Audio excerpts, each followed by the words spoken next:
Thank you, sir.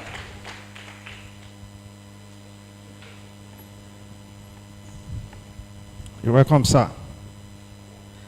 Ladies and gentlemen, it will interest you that the chairman LOC for this program is also the president of your state CSN wing, and he has done well. We have to honor him. So when you are clapping, clap very well. Okay? Ladies and gentlemen, let's welcome to this side of the room, Professor G.O. Adewi.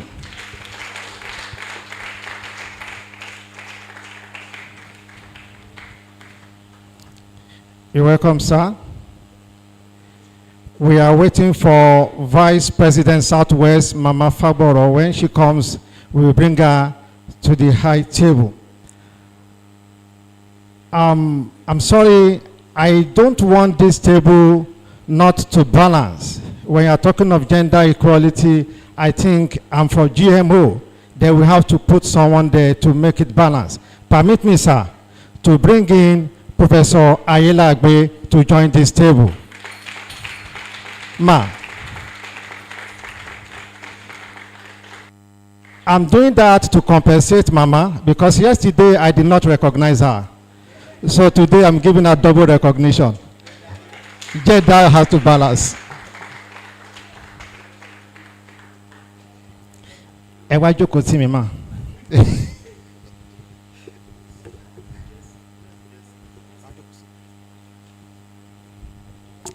Yes, ladies and gentlemen, we are very lucky in this department, and also the CSN also are very, very lucky. Why? We have two vice chancellors. One was with us yesterday, that is University of Ibadan Vice Chancellor, Professor Kewa Adebowale. And today, we also have one of us, a professor of biophysical chemistry, Professor Jonathan Oyebanji. You're welcome, sir. The Vice Chancellor of Bowen University, Iwo.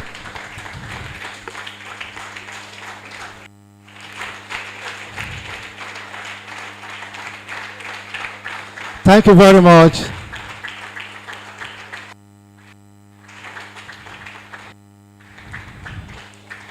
Thank you. You can sit down. Thank you very much. In no order, let me quickly recognize the professors in the house. I'm sorry I didn't place any hierarchy. I mentioned it the way I have it in my list. We have Professor Gilbert Hadi in the house. Let us appreciate him. Professor Mary Ogudero in the house. Let us appreciate her as well. I can see Professor Morege beside her. Mr. Morege, you are welcome. Professor Ababa, you are welcome. She's in the house as well. And also, I can see Professor Oloyede. Professor Oloyede, you are welcome in the house. Professor Ogunshile in the house, you are welcome, sir.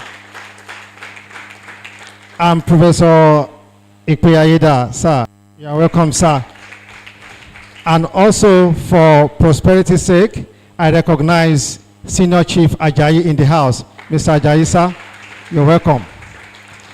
On that note, ladies and gentlemen, I think the next thing is to allow the first plenary section, which is going to be handled by our Vice Chancellor, Bowen University, Professor J.O. Babalola. Is that? Oh, sorry, sir. Sorry, sir. Yes, the national anthem, please. Do we stand up? Nigeria, we hail thee, our own dear native land. Though tribe and tongue may differ, in brotherhood we stand. Nigerians old and proud to serve our sovereign fatherland.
Thank you. We might sit down.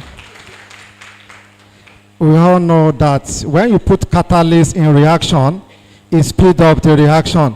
So I'm sorry, the catalyst is what is working that way. Before reading the citation of the plenary lecturer, let me quickly recognize in the house Professor Ajayi. Professor Ajayi, you're welcome, sir. Now, I want to call on Dr.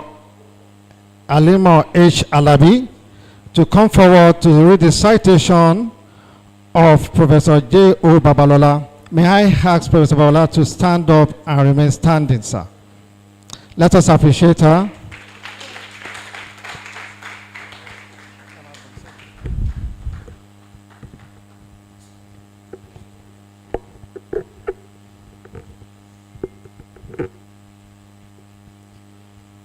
I read the citation of Professor Jonathan Oyebamiji Babalola. Jonathan Oyebamiji Babalola is a professor of chemistry and the vice chancellor of Bowen University, Iwo, Nigeria. He was the pioneer provost of the postgraduate college, University of Ibadan, from 2018 to 2022, and the chairman of Committee of Provosts and Deans of the postgraduate colleges and schools in Nigerian universities from 2019 to 2021. He had earlier served as Dean from 2017 to 2018 and Sub-Dean Sciences 2010 to 2014 of the postgraduate school. He served as Sub-Dean Postgraduate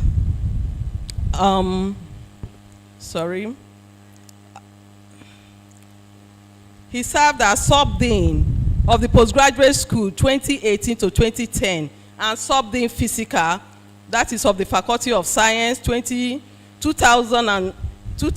2002, University of Ibadan. He got his PhD from University of Ibadan in 1999 and then did postdoctoral studies at University of Parma, Italy, 2003 to 2004, and University of Bonn, Germany, 2004 to 2013. He's a fellow of the Nigeria Academy of Science and the chairman of the Prize Committee of the Academy, and also a fellow of the Royal Society of Chemistry, UK, and fellow of the Chemical Society of Nigeria. He is an Alexander von Humboldt Fellow, Humboldt Foundation Fellow, Germany, and a German Academy Exchange Program scholar. He is a senior associate of the International Center for Theoretical Physics, ICTP, Trieste, Italy. He was a pilot associate of the Organization for the Prohibition of Chemical Weapons, The Hague, the Netherlands. I thought you would clap. He is a justice of the peace of Oyo State.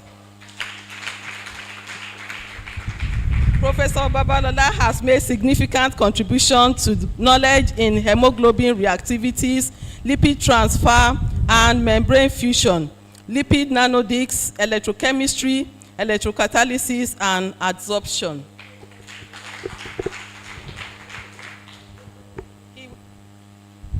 He has published more than 160 publications in peer-reviewed journals and books. He has supervised 20 PhD theses in addition to many MSc research projects. 7 of his former PhD students are now professors in various universities within and outside Nigeria. He's a regular speaker. He has been external examiner to many universities in Nigeria and abroad. He has also accessed publication for promotion to professorial grade in many Nigerian and foreign universities. He is happily married to Mrs. Olufunmilayo Ayobami Babalola, and the marriage is blessed with 4 children, 2 boys, John and David, and 2 girls, Eunice and and Venice. Ladies and gentlemen, I present to you Professor Babalola. We can do better. Let's clap, let's clap, let's clap. Thank you very much, Matt. Thank you very much. That is a very good citation. So quickly, I just want to bring the protocol to bring to the high table Professor Kayode Bekeloluwa Bangboshe from FUNAPSA. And also want to recognize Professor Oyedeji in the house. Thank you.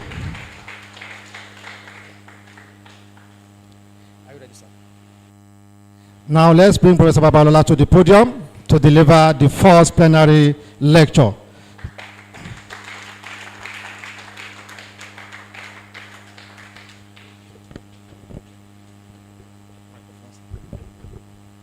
The Dean of Science. Okay, you want to go down.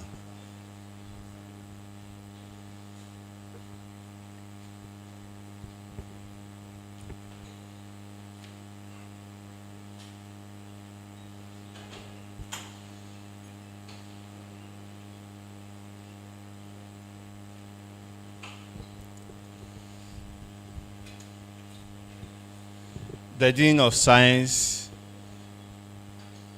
my twin brother, the head of chemistry, the chairman, distinguished professors, ladies and gentlemen, I must tell you that I'm glad to be back home. Just excuse my protocols. I have just 20 minutes. I'm not going to speak more of chemistry. It's a preliminary lecture, and the concept of preliminary lecture is that you get people enticed for the kind of things they should hear from proper, deep chemistry. And so the topic I'll be talking on, yes, next. Is it possible for me to control it myself? No. Okay. So I may have to get close there so that... So I'll be talking about chemical innovations and industrial growth. Next. Next. Next. Okay. If you look at these are chemical innovations. From IUPAC, as at the year 2021, that is when blockchain came out. That is when semi-synthetic life came out, super wettability, artificial humans, RNA synthesis, and the likes. So these were the new innovations as at that time. Next.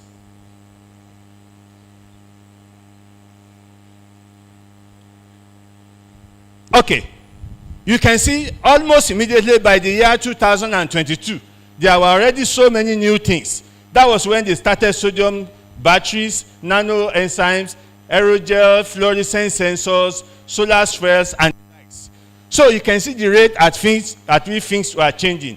By 2023, you already see there are already wearable sensors, photocatalytic hydrogen, artificial muscles, GTP language models in chemistry, and so many other things. So it's just like bringing about 10 each year.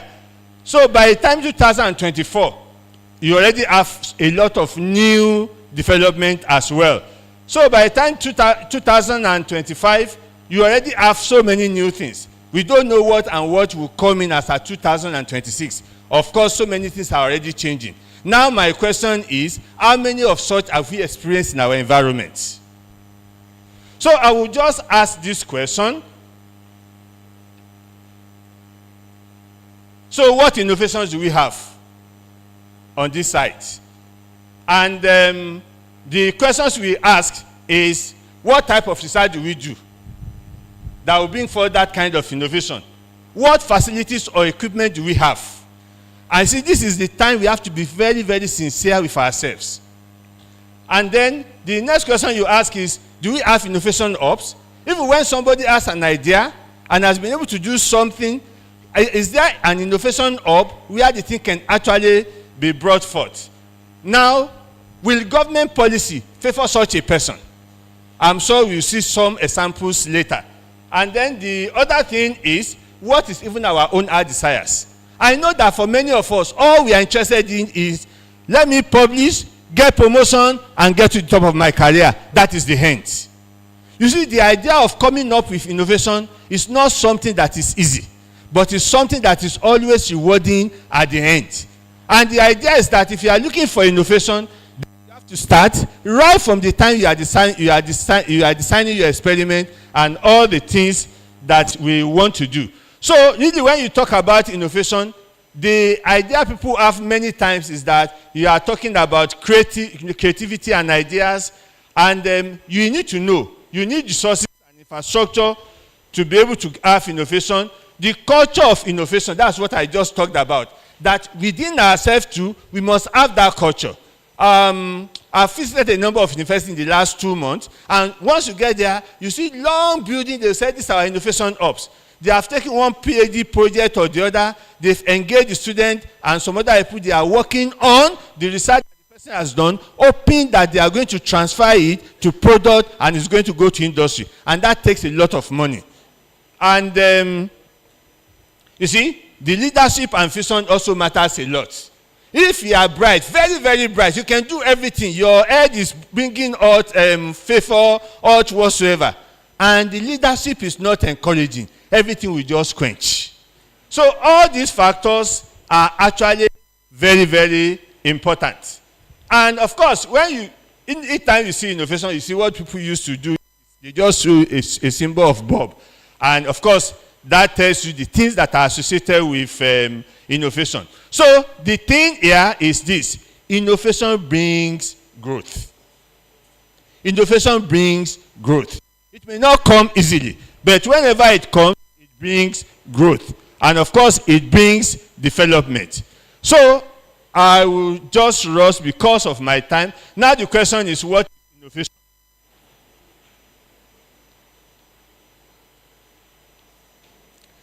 Can you help me to do it from there?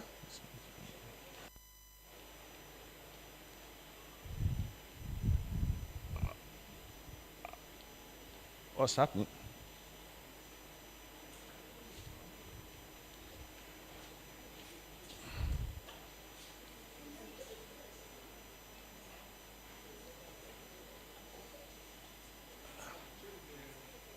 Can you just help me change it there first? Okay. So normally once you talk about innovation, what you are talking about is implementation of new ideas.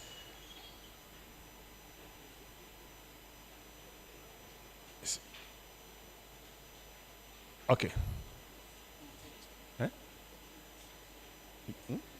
This. Okay, I thought it should be this.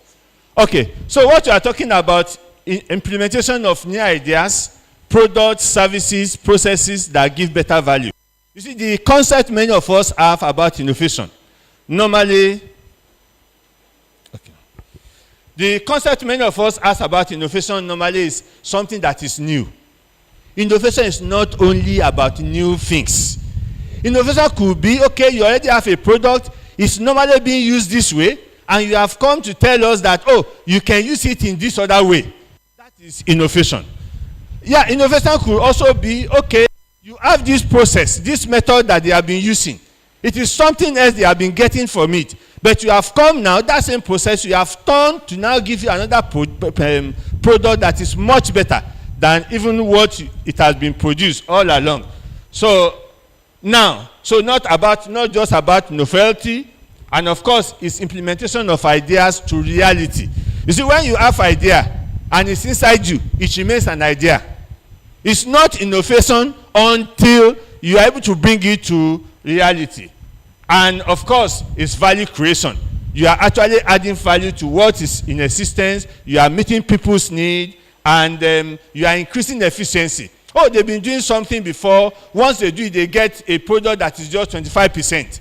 And you have come to use the same method, and you are getting 90%. That is innovation.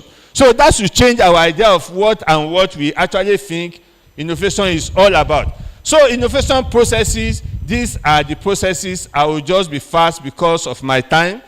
And now, innovation, chemical innovation, and Nigeria industrial growth.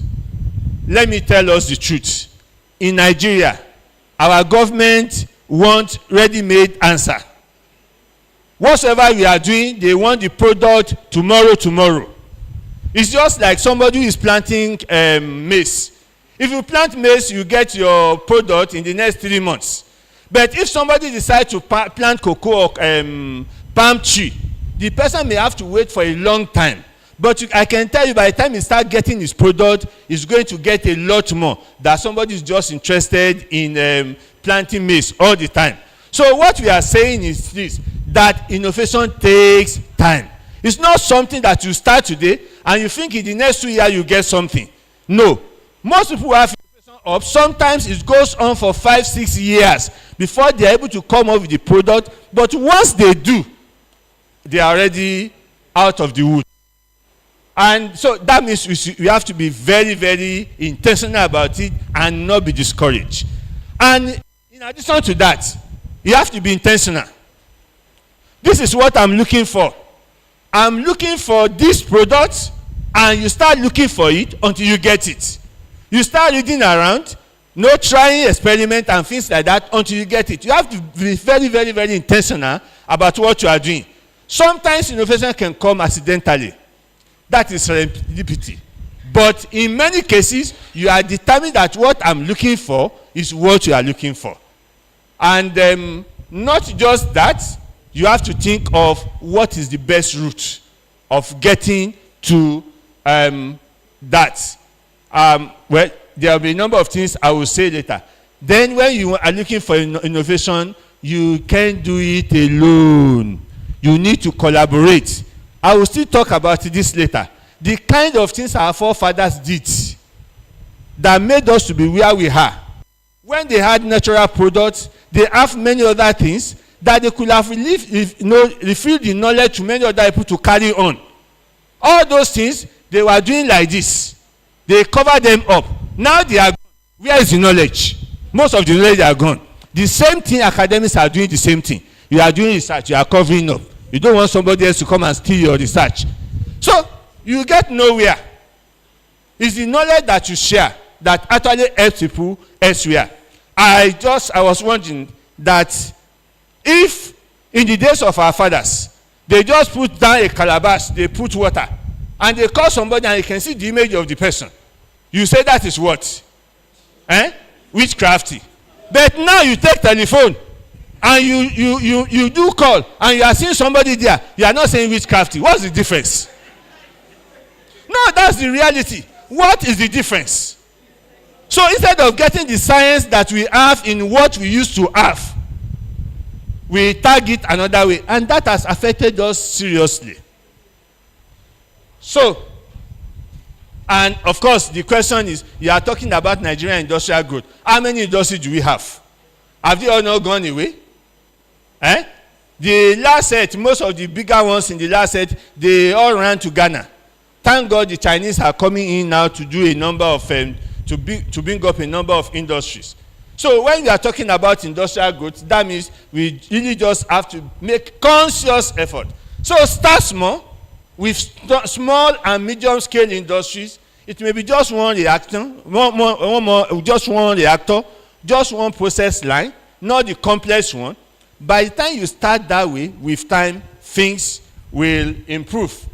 So I will just begin to take a number of things. Look at this. What is this? What is he doing? He's swimming.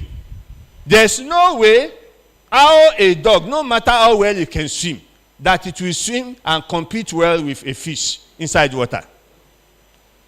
So sometimes I just look at us. You can't compete with people who are already in their natural environments. You see, China didn't compete with the US initially. Was China competing with US? No.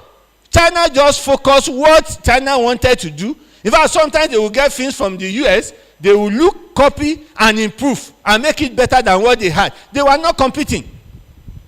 Because that was the natural environment US was, the Europeans were, and China was just doing its own. So you can compete with places where they have the type of NMR you have never seen.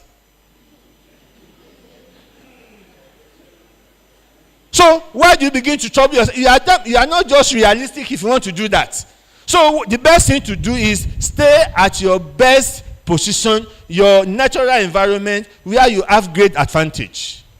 Do you know the Chinese were not teaching in English? Do you know Indians were not teaching elementary school in English? But we want to do. If you don't speak English, then you are bad. So all the English we have been speaking, we are still taking us now. So I'll just take us through the. This is China before. This is type of revolution China started with. And of course, it's the most rapid economic transformation you have in human history. I'm sure all of you agree with me. Especially those of us who are of age small. Because when you see Chinese before, you don't look at them as anybody that is important. It's now that Chinese people have become much more important because of the kind of what they have. So from their impoverished agrarian society that they have in the 70s, they have become world factory and global technology superpower now. Just imagine, in those days, when Chinese, they will have so many children because they will have farms. You remember? But by the time they started developing, I know a time came, they said, no, you can't continue to have children like that. They actually first brought it to 2. And later to 1. And with the 1, they only permit you to have 2 if probably you have a farm. So that was what Chinese did. And this is their first industrial revolution that they had. You know, what they just did was that they bypassed Western model by encouraging rural and collective owned village enterprises. That's why I say you cannot do it alone. Forget about the model they are using in the US. Your weather are not the same. Is your weather the same thing with them? Your weather are not the same. Your environment are not the same. So just bringing life there and transporting it here is not going to give you the best. They forgot about their model. They created their own model. They worked in their community and they started having their various enterprises. And of course, the next thing was that they started mass production, but labor intensive. You know, in those days, the Chinese, they are like laborers. Labor intensive. But what they were getting there, they were only getting light consumer products. They were not discouraged. Those were days of small beginning. And by the time they got to the second industrial revolution, they started producing heavy industrial materials. And of course, the story is different now. So see how they have gone through. And that should tell us the type of path we also need to take. Look, you can boldly say, the West can compete with us with this. Can they compete with them on that? No. Because they went to their own natural environments. So if you are a bird, the best thing to do is to fly. And not to get inside water to swim. So you can see now, instead of the labor they used to do before, now they have started using robots. So many of that. So we need to learn from this. So now, chemical innovation to industrial goods. It comes by modernizing manufacturing, boosting agricultural yields, and enabling sustainable resource management. You can see there are actually 3 things there. And I will start with green chemistry. I'm sure we all know what green chemistry is. Is a way that production, well, probably I should just give you the definition. When you design chemical products and processes that eliminate and reduce hazardous substances. So that means the danger of industrial growth is removed. You see, sometimes you want to produce things, and by the time you start your chemistry, The first product from there is what quenches the whole industry. Because once you have one hazardous material coming out of your reaction, then the next thing you discover is that the industry will just be closed down. So green chemistry is very, very important. So that means you look at how you can produce your materials with least toxic material, how you can produce it without contaminating the environment and the likes. Well, something that is also very similar to it is sustainable chemistry. That is sustainability. When you look at the principle of green chemistry, one of the things it does is it prevents waste. You see, the time I went for one IPAC meeting in 2005 in Glasgow. When I got there, they gave us a bag. The bag is like Apodoho. The Apodoho. I was embarrassed. I didn't like it. It's not the type you do it that you back here. The one that you do that will back, you can recycle it. We are not helping our system. It is not green. So what is right would be to actually use one that. So normally it's to prevent waste, then recycle things. Plastics are recycled now. I know in Germany, for instance, if you buy water, by the time you take the bottle of your water back to the supermarket, you collect the money of the plastic of the bottle back. Why you want to use it to buy another one? And all is because they want to continue to recycle. So then you use degradable products.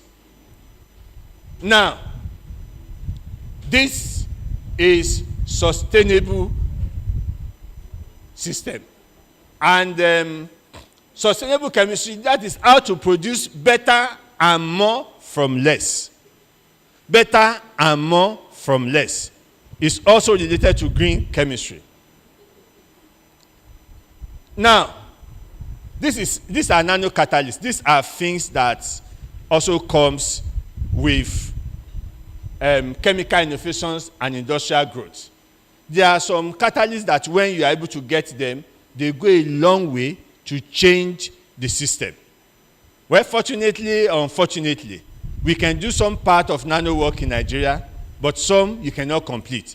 And of course, you can imagine before you send things for analysis, it comes back, you go there, it comes back. But the reality is that if we succeed in doing some of these things, then we can change a lot of processes that will be industrial based. Like of course, talking about thin film solar cells. All people are used to, except people probably have gone to the US and probably some places in Japan. All we are is when they talk about solar cell, you want to see that flat thing. But it is no longer like that. You just see something like a curtain on the window these days, and that is solar cell. And that gives you light. So, many of these, some drug deliveries and the likes, of course, has to do with that. Please just watch my time. I have just 20 minutes. So, biotechnology and enzymes. This is much related to some of the things we have done.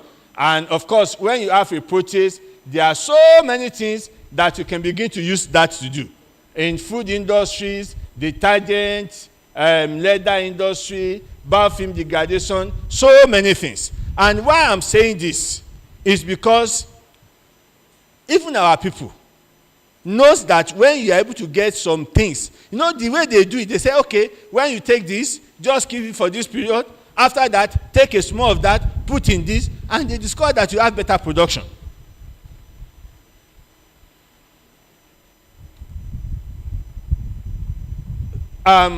Now for food preservation and industrial processing. And of course, you are familiar with this. Recently, I saw something on social media that in Nigeria, that's why you have the highest percentage of food waste in the world. How many of you have seen it? So, it's in Nigeria. And why are we having food waste? Because we are not able to preserve. But I can tell you, our people know that you can preserve things with things. So if we have decided to follow up on what our forefathers have been doing, we will have done better. When you do your moi moi in a way, it keeps better and for a longer period than when you just do it and put it in nylon or you put inside a tin. Now, the question we will have done as a simple chemist is, what made it to stay longer inside the other one? If you're able to get that, then that is the kind of thing you can improve on, and eventually it becomes an industrial process that can make life a lot better for us. And of course, you know, sometimes when you cook rice, women, you put one leaf inside it, and it changes the taste. So what is the thing that is changing taste? If you don't want to look like, you will say, what is this? If you get that chemical and you put it, you have the same taste. So these are things that we should be thinking about. So chemical innovations of sort can lead to industrial growth. Of course, just like I said, you start small and then you continue gradually until you get to the top. Soil fertility and amendment. Of course, we are more familiar now with the inorganic chemicals, all the other ones, the static and the likes. But this is neem, from neem leaves. And not just that, there are others also from other solid bioorganic water inside the container, and they planted tomatoes. And the tomatoes were better water inside the container, and they planted tomatoes. And the tomatoes were better, much better than the one we plant on ordinary grounds. Much better than the one we plant on ordinary grounds. So these are simple chemical changes that we could have that could transform what we have. So herbicide and pesticide, we are more familiar with this, and we think we are all happy with this. This does us some good, and later it will do us some harm. I'm sure we are familiar with that fact. But instead of that, we are familiar with biopesticide that we naturally, you know some of this? You know what this is? So these things, they are biopesticide because you just discover that where you have them, insects don't go there.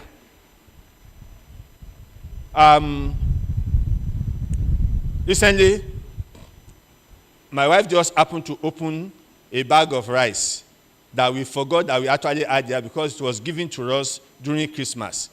And we didn't know it was there. By the time she opened it, there was weevil. Complete weevil. Now the question is, what do we do? If you put your phosphorus compound there, when you eat it, you also suffer from it. So somebody told her, just put pepper. Put old pepper inside it. All these things will fly away. So there are many things that we can actually use as biopesticides. Of course, there are biopesticides now from cassava. This one is research-based, from cassava peel.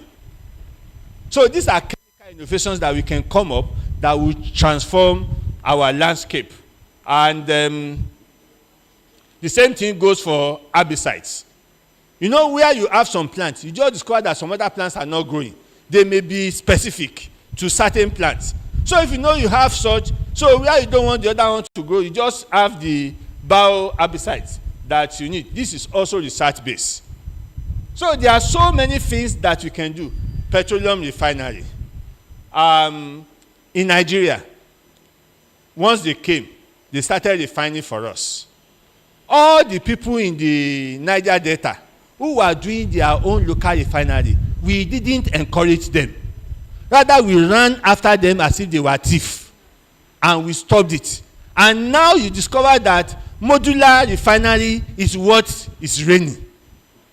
It pays us because the big one you have, or the big two you have, or three, once they spoil, that is the end. But if they were to be modular, if we have allowed our people to develop modular all along, by now, if there's problem with one, there will have been 100 of others that are working.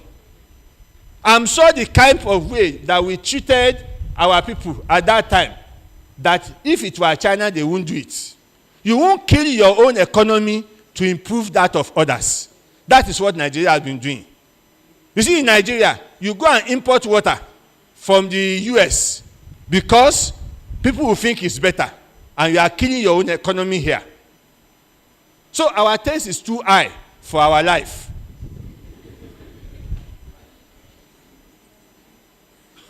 So there are so many other indigenous societies. I will just flip through this. This is tanning, which is tanning of leather, which is very common in just, if you are able to get some of this out there, it's a lot of money.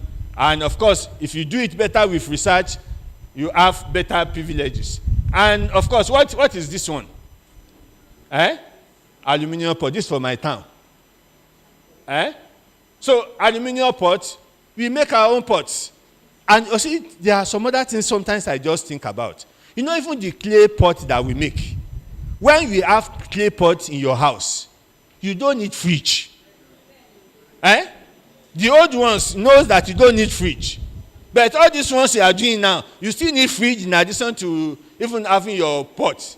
So I pray God will help us. So many other things. There are dyes and paints that we can have locally, rather than running for the one that they are making. But we left them. Where are our dyes? The dyes they used to do in those days. Have there been any chemical innovation, any improvement on what were done then? The hunting. They were using tranquilizer as far back as that time. Where are they today?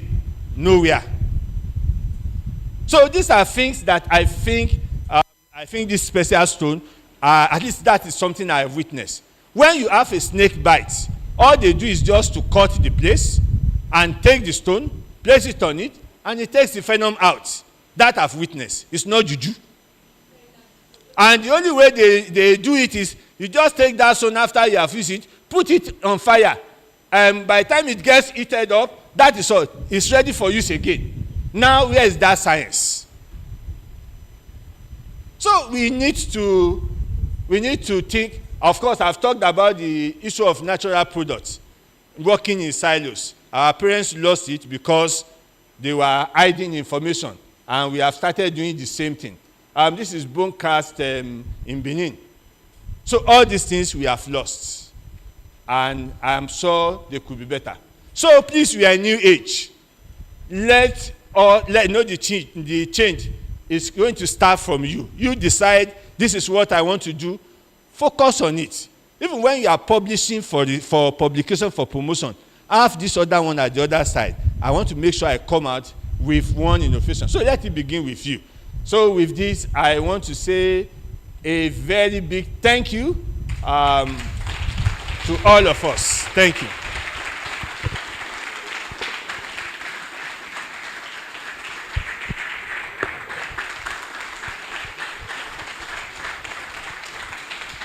Let's do it better.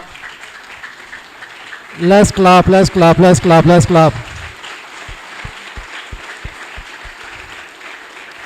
Yes, thank you very much. You know, I said it that we are, you can sit down, thank you, sir. I said that we are lucky, and you can see that we are very, very lucky to have him in our midst. Thank you very much, sir. That lecture is highly stimulating. Sir, we want just 3 questions. We want people to ask questions. Just 3 people. 3 questions for him. Yes, because that lecture is highly stimulating. Questions? Questions? Well, sir, I have one question. You talked about the taste of rice. I remember that my mommy always put curry in the rice to change the taste. And then when we are small, we are familiar with white corn that they call agbado shagari. But later, sir, GMO came and they gave us this white corn that introduced army worm into the farm.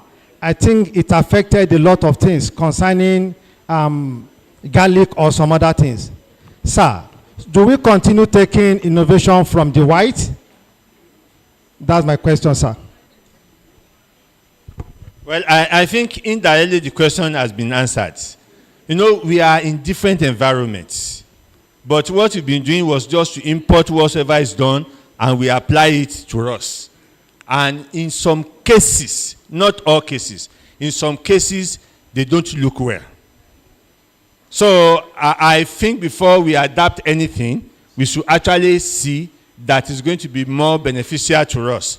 There's been all kinds of argument about GMO. I won't go into that argument. It has its advantages and it has its own disadvantages. But I think the best is we could have done our own. If we have done our own, we won't look up to them. Thank you very much, sir. Yes, sir. We appreciate you for giving us your time. Oh, question, sir.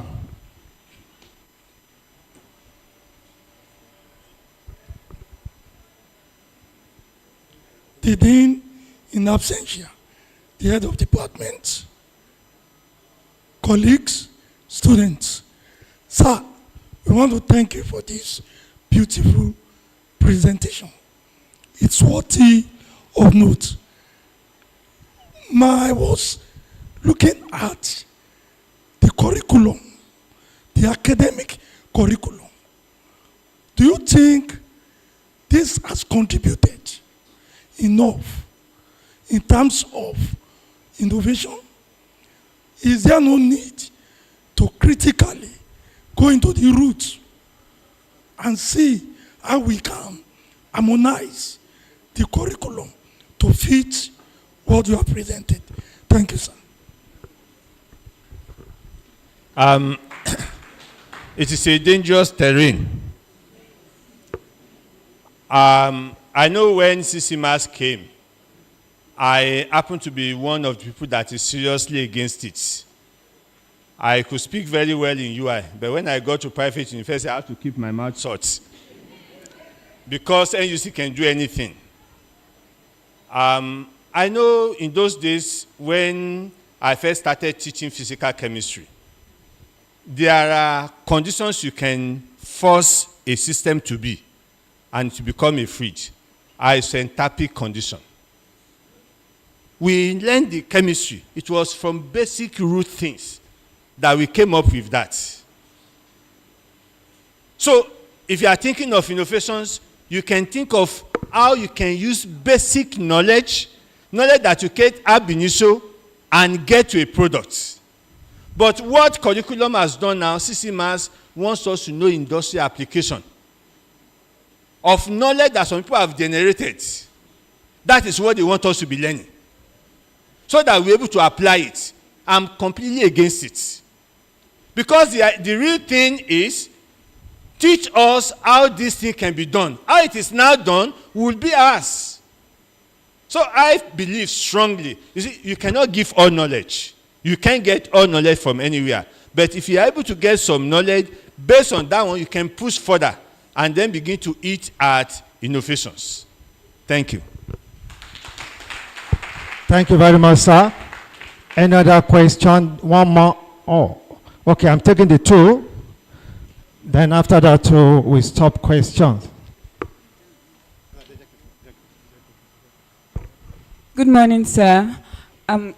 My question is, as a student, we don't have the opportunity to actually implement these innovations. As a student, our belief is, oh, okay, we finished. The best place to implement this is to travel. That's where there are opportunities, and there is no like infrastructures and support for students. There are no research centers that we can really do this. So what is your advice for us? How can we do that? Sir, hold on, sir. I want the next question to come, so you take the two together, sir. Thank you, sir, for the presentation, sir. My question, I noticed something that when you mentioned cassava peels, that if we give it to goats, like every time, they always look fatter. And whereas we humans, when we take the gari, like consistently, we look lean. Yes. Now, let's say, for example, we're able to maybe discover if the cassava peel is actually edible to us. As students or as young researchers, how do we position ourselves to be exposed to more opportunities to carry out more research? Thank you, sir. Let us appreciate them. Thank you very much for those questions. I will start from the first one. I would disagree that there are no opportunity to have innovation here. I've given the broad meaning of innovation. And the point is, if you are looking for the man will say there's lion in the street, he will stay inside this room. He will never go out. He will go out hungry. And I hope if you are not very careful, that's the kind of thing we say. We don't have equipment. We can't do any innovation. That is not true. People are doing a lot. I hope you know that this Pando machine started from Nigeria. If they say we don't have equipment, leave it. Though there are the better one done from there now. So there is always a room for you to do something. In Abuja now they have innovation hubs. But of course it's being run by a number of individuals that has some support and the likes. So, and people are coming out with quite a number of things. You know they are making drones in Nigeria. Those are also innovative. So there are quite a number of things we can do. So we have to be a bit careful. We can. And let's just put in our best. Then the other issue about cassava and the likes. Are you aware that there are cassavas you can eat? Human beings will eat and nothing will happen. So it depends on the species. And apart from that, the level of tolerance of animal and human being and other animals to cyanide differs. Some will eat it, nothing will happen. And of course, they eat more of the peel, not the substance that is actually in it. And that is why for us to eat many times, we have to go and soak so that it will take off some of the cyanide and the lice before we make it to our lafun. So I think that is the thing that is there. Thank you. Thank you very much, sir. So, questions over. Now we need to appreciate our lecturer. Let me call on Professor Ababa to come forward and also present gifts to the lecturer. Let's appreciate her. Sir.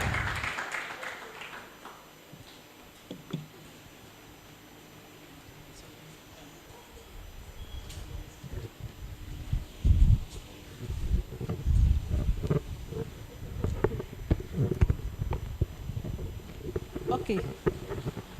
This gift is presented to Professor Jonathan Oyebamiji Babalola, aka Who's Your Mate, as a token of our appreciation for today's event. Thank you very much.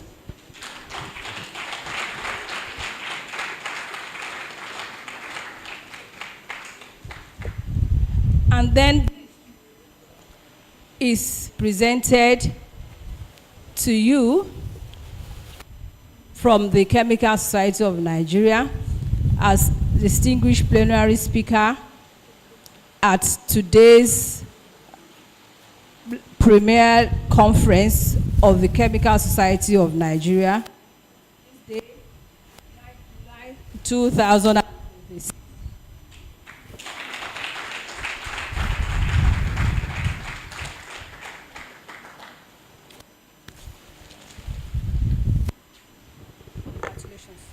Thank you very much, sir. Thank you very much, ma.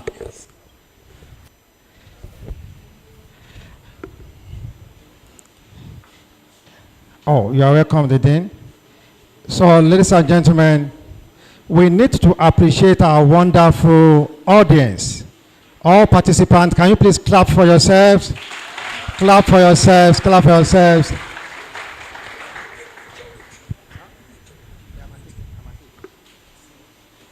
Quickly, before we go for group photograph, we need to appreciate ourselves, but it will be difficult for me to be mentioning the names of everybody here. Therefore, we will greet you and welcome you by your school. I want to welcome and greet everybody from Kolada Ise University in the house. Lead City University, Ibadan. You're welcome. Abiola Ajimobi Technical University, we welcome you in the house. Everybody from FUNAB, we welcome you. Baba, we welcome, sir. The Polytechnic, Ibadan, you are welcome.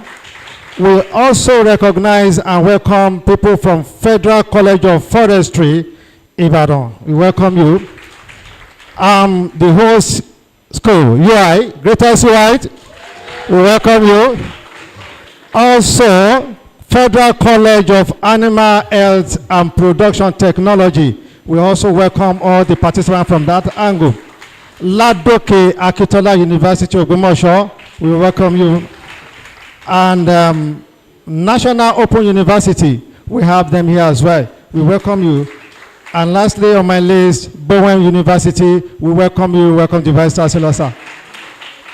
Ladies and gentlemen, let's go for group photograph. Then from there, we go for tea break / paper, the presentation of posters. Then by 11, is it 11, what? 11:45? Is it okay?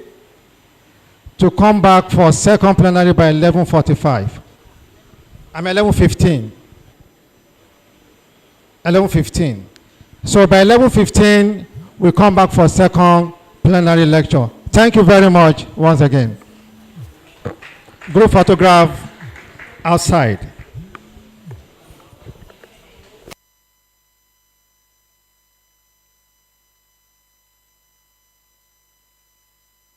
Group photograph in front of chemistry department.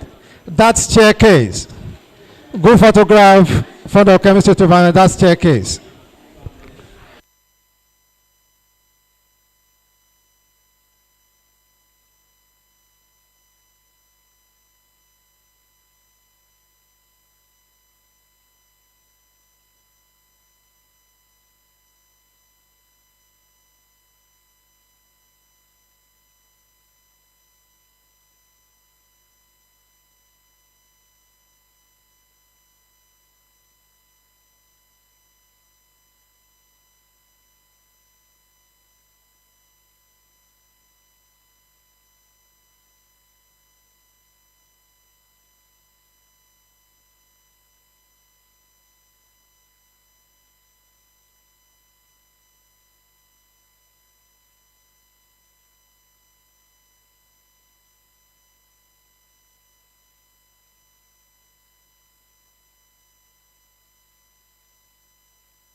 Ibadan, often referred to as UI.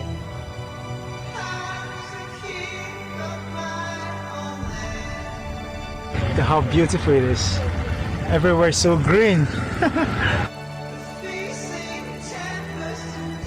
See the gardens, lush greenery.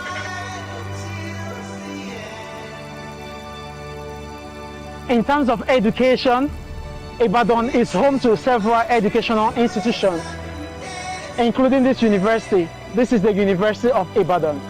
This university was established in 1948.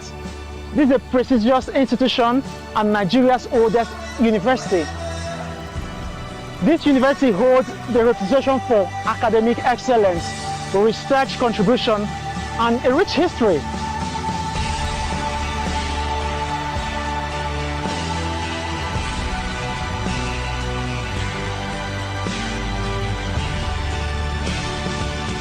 This is UI, baby.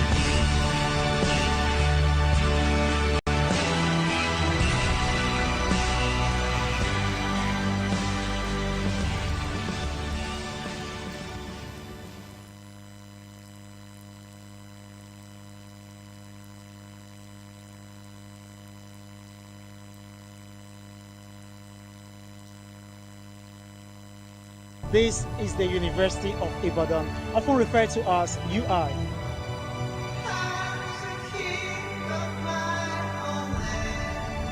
Look at how beautiful it is. Everywhere so green. See the gardens, lush greenery.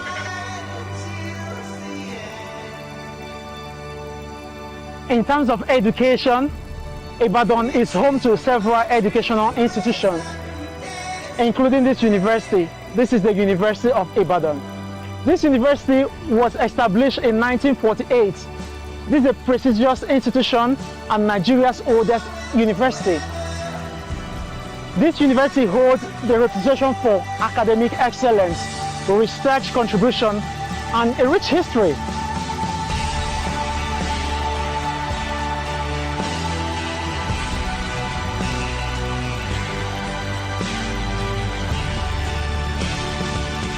This is UI, baby.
This is the University of Ibadan, often referred to as UI.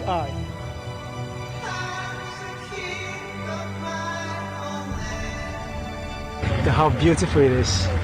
Everywhere so green. See the gardens, lush greenery.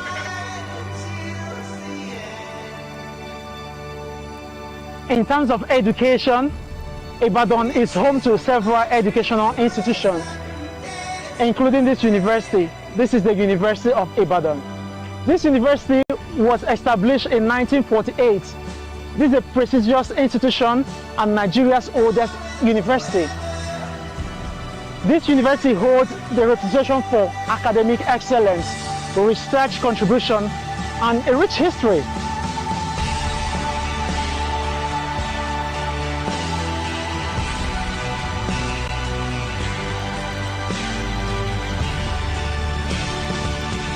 This is UI, baby.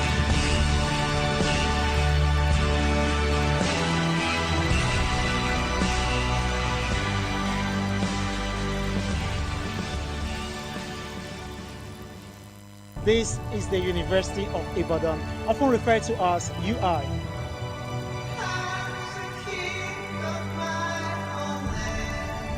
Look at how beautiful it is. Everywhere so green. See the gardens, lush greenery.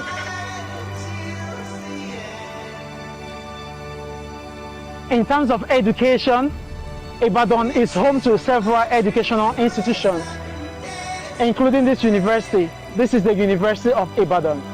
This university was established in 1948. This is a prestigious institution and Nigeria's oldest university.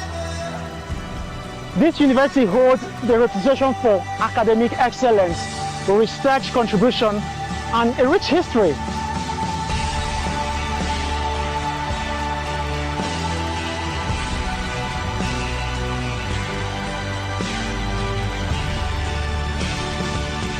This is UI, baby.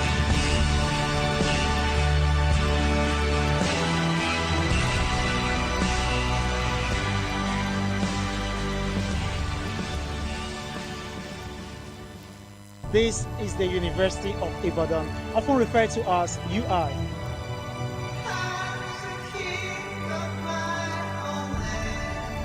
Look at how beautiful it is. Everywhere so green.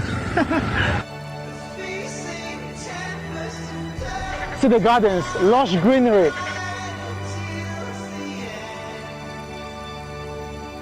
In terms of education, Ibadan is home to several educational institutions, including this university. This is the University of Ibadan. This university was established in 1948.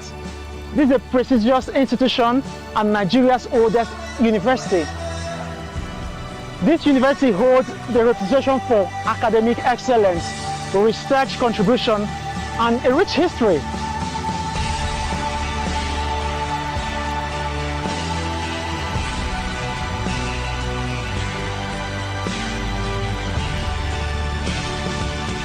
This is UI, baby.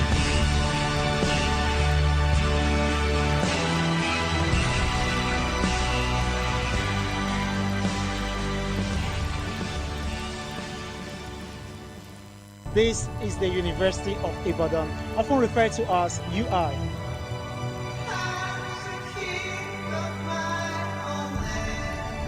Look at how beautiful it is. Everywhere so green. See the gardens, lush greenery.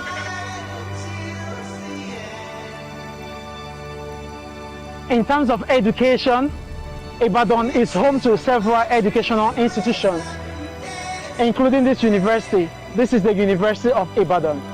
This university was established in 1948. This is a prestigious institution and Nigeria's oldest university. This university holds the reputation for academic excellence, research contribution, and a rich history.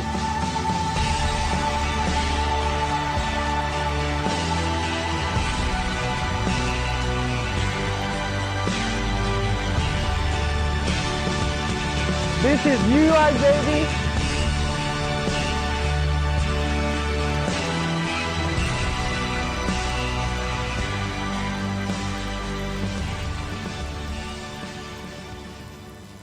This is the University of Ibadan, often referred to as UI.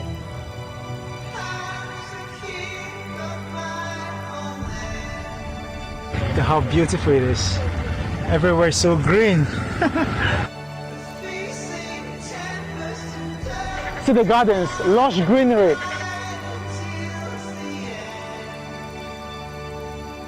In terms of education, Ibadan is home to several educational institutions, including this university. This is the University of Ibadan. This university was established in 1948. This is a prestigious institution and Nigeria's oldest university. This university holds the reputation for academic excellence, research contribution, and a rich history.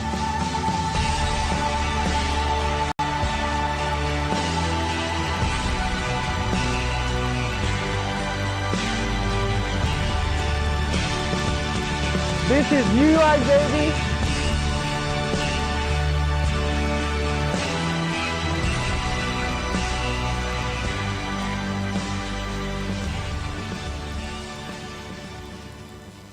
This is the University of Ibadan, often referred to as UI.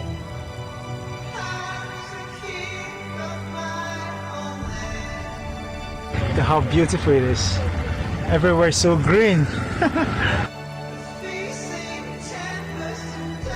See the gardens, lush greenery.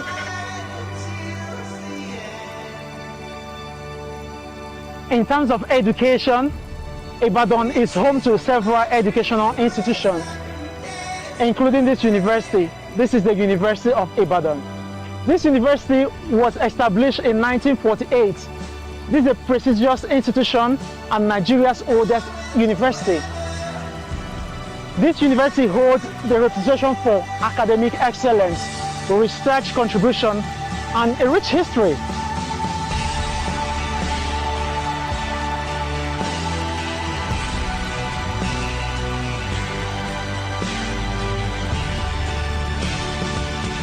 This is UI, baby.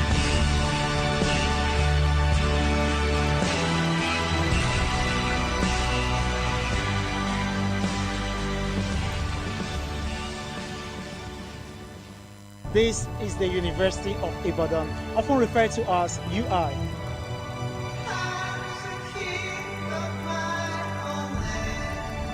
Look at how beautiful it is. Everywhere is so green.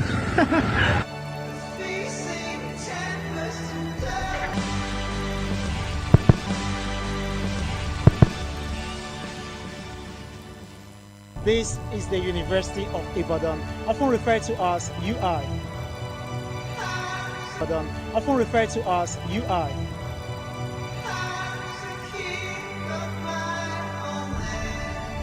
Look at how beautiful it is. Everywhere is so green. See the gardens, lush greenery.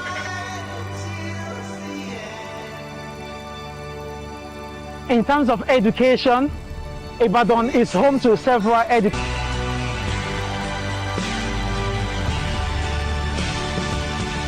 This is UI, baby.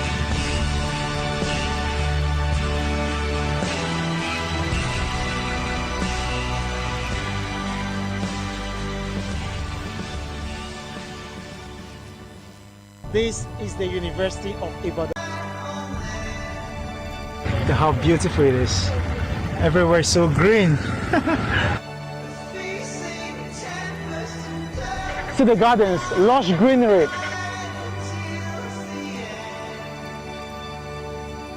In terms of education, Ibadan is home to several educational institutions, including this university. This is the University of Ibadan. This university was established in 1948. This is a prestigious institution and Nigeria's oldest university. This university holds the reputation for academic excellence, research contribution, and a rich history.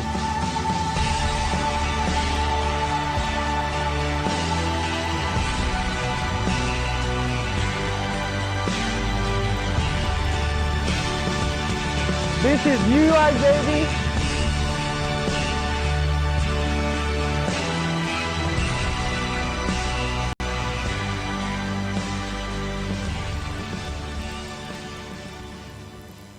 This is the University of Ibadan, often referred to as UI.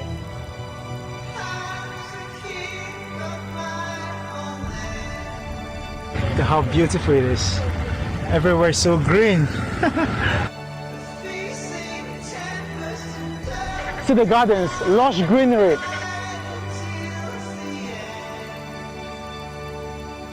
In terms of education, Ibadan is home to several educational institutions, including this university. This is the University of Ibadan. This university was established in 1948. This is a prestigious institution and Nigeria's oldest university.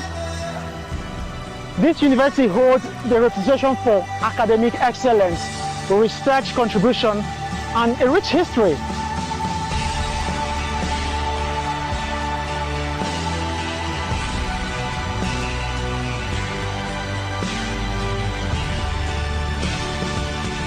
This is UI, baby.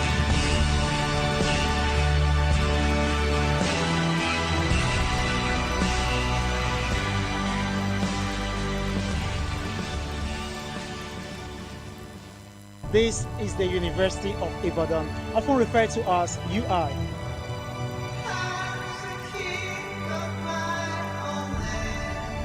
Look at how beautiful it is. Everywhere is so green. See the gardens, lush greenery.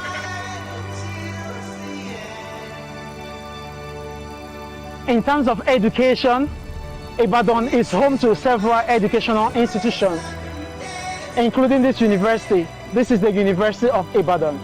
This university was established in 1948. This is a prestigious institution and Nigeria's oldest university. This university holds the reputation for academic excellence, research contribution, and a rich history.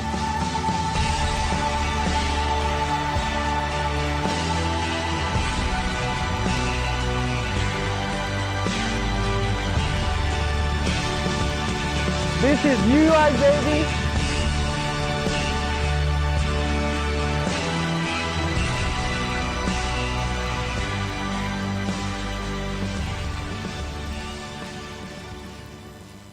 This is the University of Ibadan, often referred to as UI.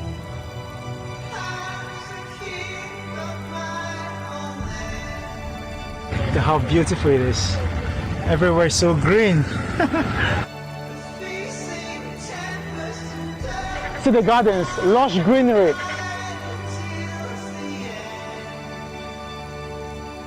In terms of education, Ibadan is home to several educational institutions, including this university. This is the University of Ibadan. This university was established in 1948. This is a prestigious institution and Nigeria's oldest university. This university holds the reputation for academic excellence, research contribution, and a rich history.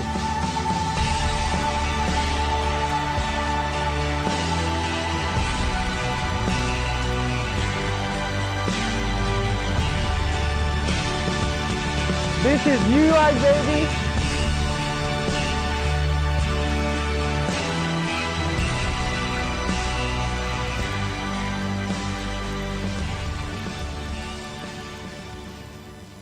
This is the University of Ibadan, often referred to as UI.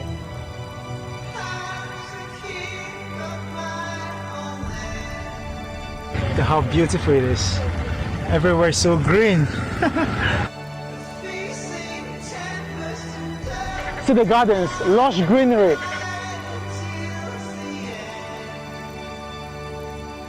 In terms of education, Ibadan is home to several educational institutions, including this university. This is the University of Ibadan, and a rich history.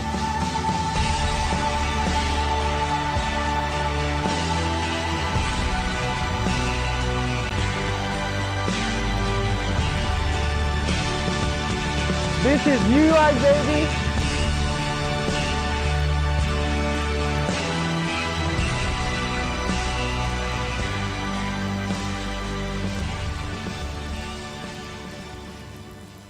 This is the University of Ibadan, often referred to as UI.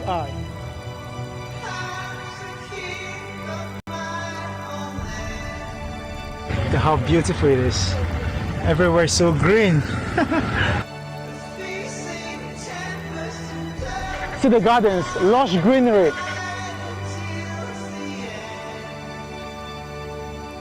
In terms of education, Ibadan is home to several educational institutions, including this university. This is the University of Ibadan. This university was established in 1948. This is a prestigious institution and Nigeria's oldest university.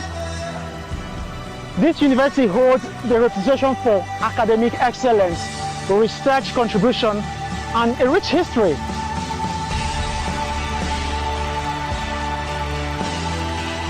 Everywhere is so green. See the gardens, lush greenery.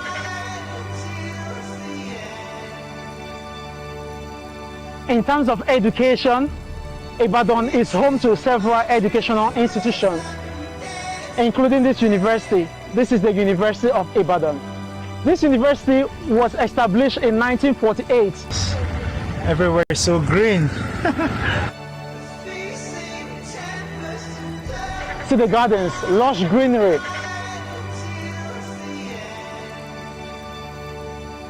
In terms of education, Ibadan is home to several educational institutions, including this university. This is the University of Ibadan. This university was established in 1948. This is a prestigious institution and Nigeria's oldest university. Prestigious institution and Nigeria's oldest university.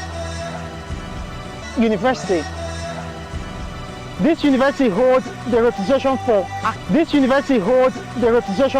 academic excellence, research contribution, and a rich history.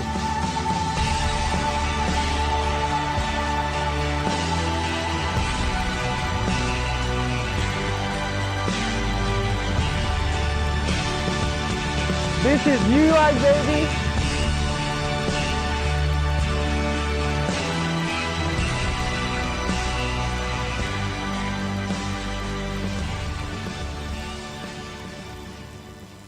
This is the university. So green. See the gardens, lush greenery.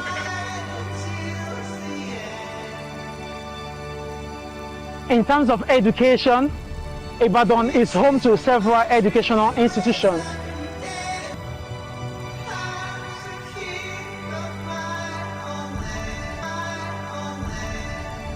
Look at how beautiful it is. Everywhere is so green. See the gardens, lush greenery.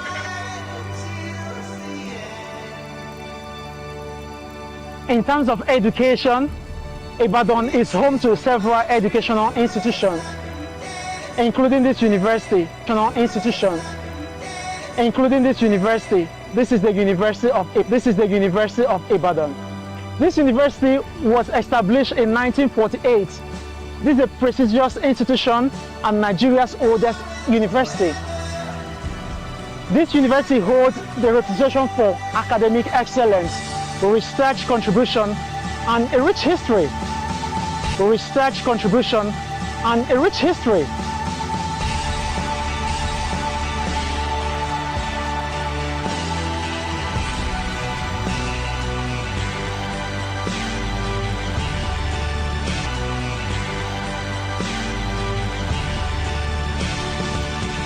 This is UI, baby.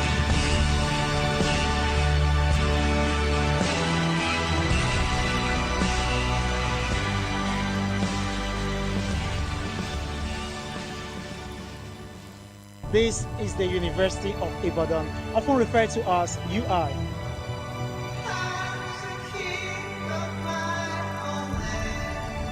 Look at how beautiful it is. Everywhere is so green. See the gardens, lush greenery.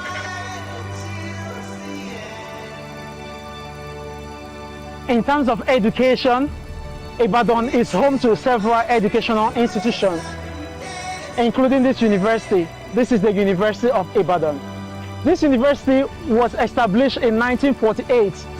This is a prestigious institution and Nigeria's oldest university. This university holds the reputation for academic excellence, research contribution, and a rich history.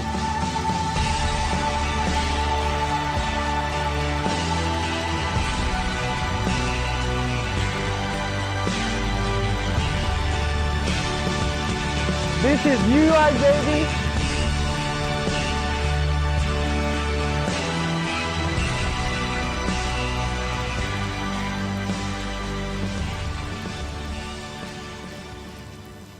This is the University of Ibadan, often referred to as UI.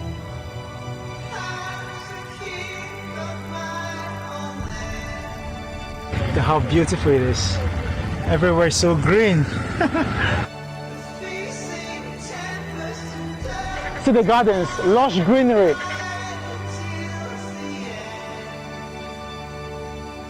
In terms of education, Ibadan is home to several educational institutions, including this university. This is the University of Ibadan. This university was established in 1948. This is a prestigious institution and Nigeria's oldest university. This university holds the reputation for academic excellence, research contribution, and a rich history.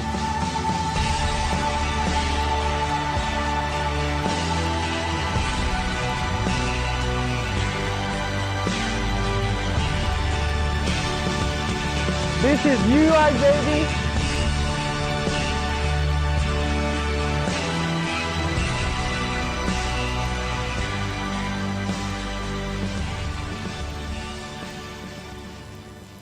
This is the University of Ibadan, often referred to as UI.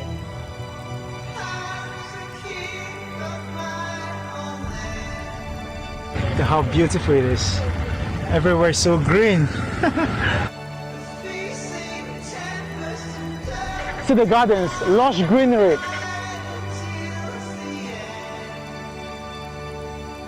In terms of education, Ibadan is home to several educational institutions, including this university. This is the University of Ibadan. This university was established in 1948. This is a prestigious institution and Nigeria's oldest university. This university holds the reputation for academic excellence, research contribution, and a rich history.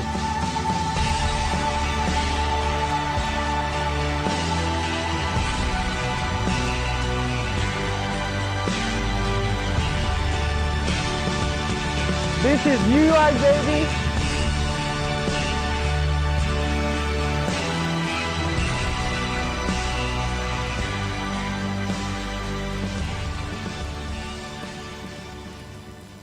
This is the University of Ibadan, often referred to as UI.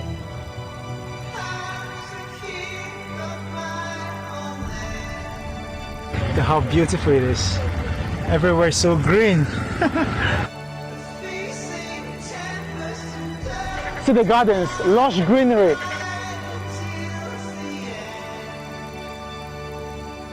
In terms of education, Ibadan is home to several educational institutions, including this university. This is the University of Ibadan. This university was established in 1948. This is a prestigious institution and Nigeria's oldest university. This university holds the reputation for academic excellence, research contribution, and a rich history.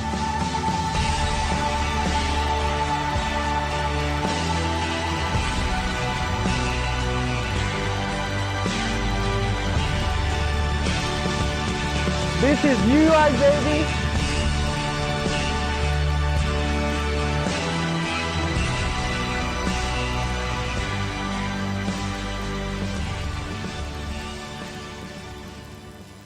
This is the University of Ibadan, often referred to as UI.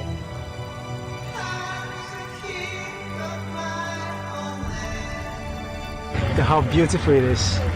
Everywhere is so green. See the gardens, lush greenery.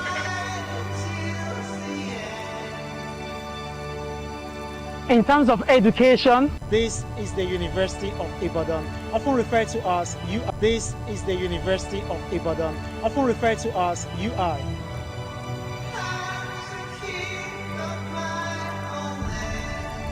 Look at how beautiful it is.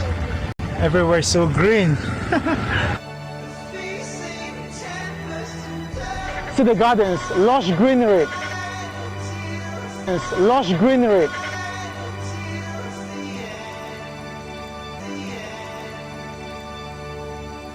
In terms of education, Ibadan is home to several educational institutions, including this university. This is the University of Ibadan.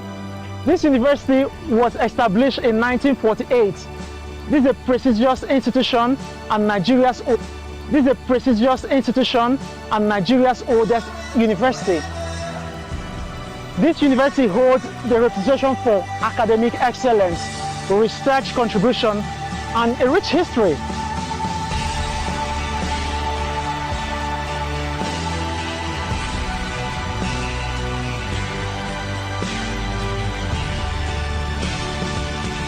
This is UI, baby.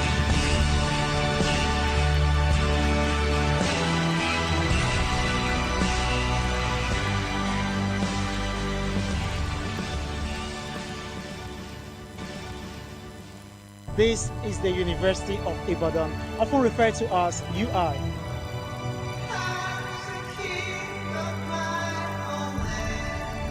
Look at how beautiful it is. Everywhere so green. See the gardens, lush greenery.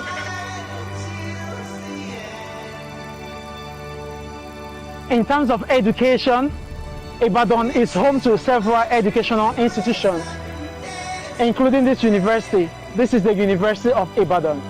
This university was established in 1948. This is a prestigious institution and Nigeria's oldest university. This university holds the reputation for academic excellence, research contribution, and a rich history.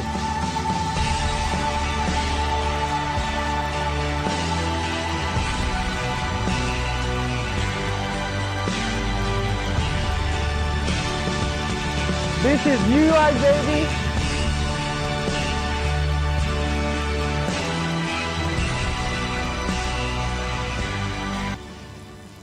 This is the University of Ibadan, often referred to as UI.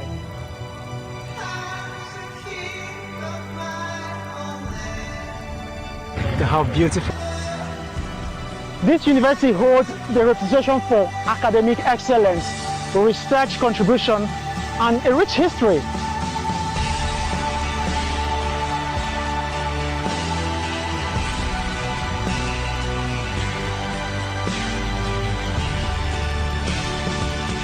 This is UI, baby.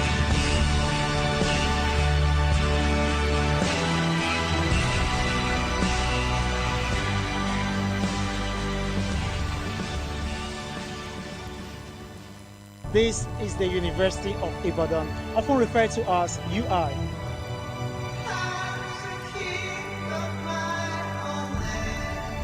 Look at how beautiful it is. Everywhere so green. See the gardens, lush greenery.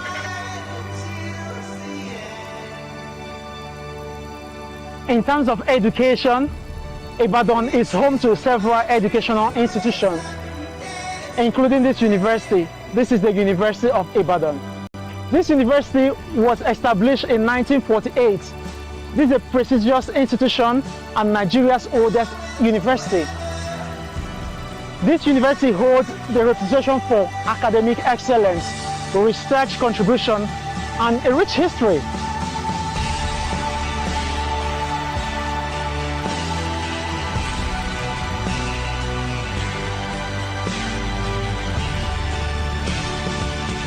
This is UI, baby.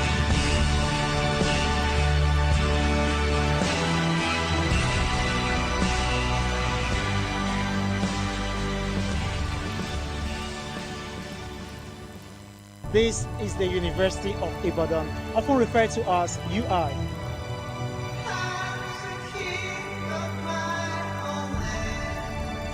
Look how beautiful it is. Everywhere so green.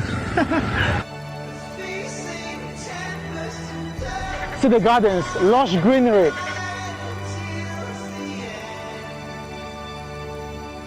In terms of education, Ibadan is home to several educational institutions, including this university. This is the University of Ibadan. This university was established in 1948. This is a prestigious institution and Nigeria's oldest university. This university holds the reputation for academic excellence, research contribution, and a rich history.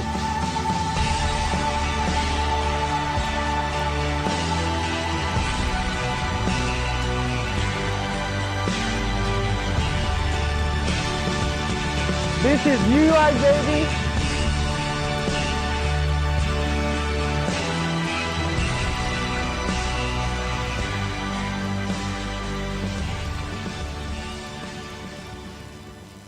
This is the University of Ibadan, often referred to as UI.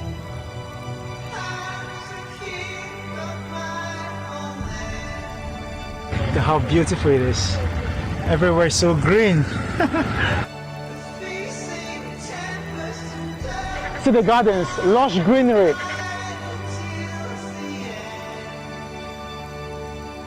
In terms of education, Ibadan is home to several educational institutions, including this university. This is the University of Ibadan. This university was established in 1948. This is a prestigious institution and Nigeria's oldest university. This university holds the reputation for academic excellence, research contribution, and a rich history.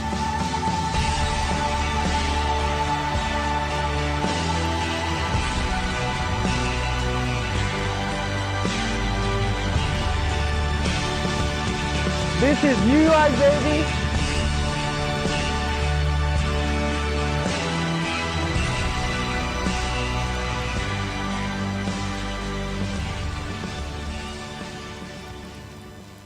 This is the University of Ibadan, often referred to as UI.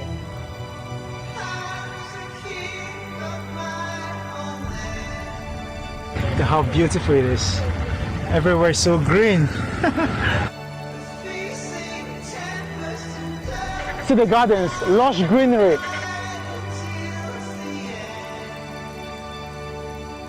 In terms of education, Ibadan is home to several educational institutions, including this university. This is the University of Ibadan. This university was established in 1948. This is a prestigious institution and Nigeria's oldest university. This university holds the reputation for academic excellence, research contribution, and a rich history.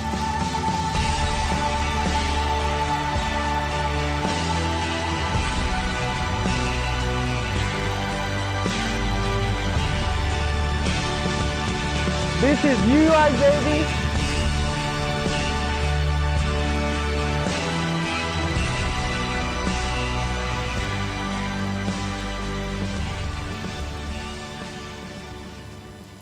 This is the University of Ibadan, often referred to as UI.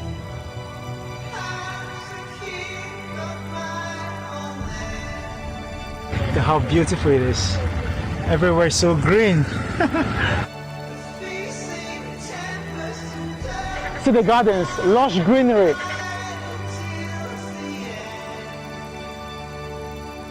In terms of education, Ibadan is home to several educational institutions, including this university. This is the University of Ibadan.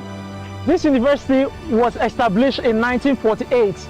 This is a prestigious institution and Nigeria's oldest university.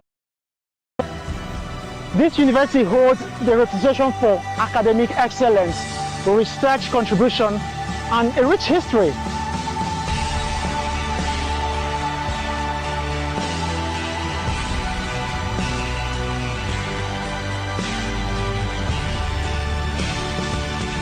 This This is UI, baby.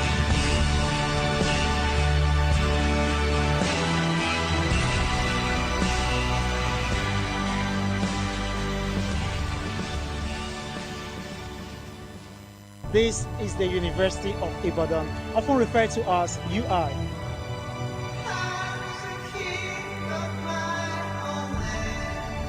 Look at how beautiful it is. Everywhere is so green. See the gardens, lush greenery.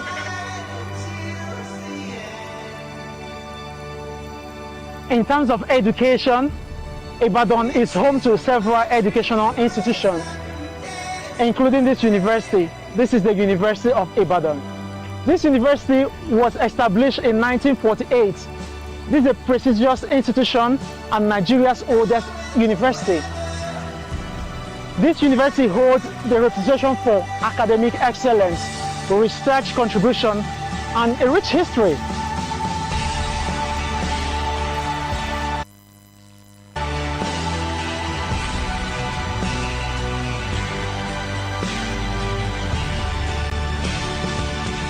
This is UI, baby.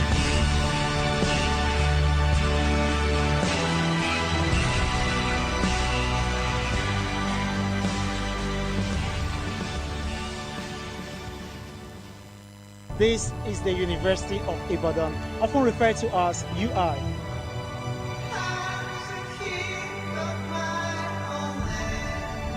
Look at how beautiful it is. Everywhere is so green. See the gardens, lush greenery.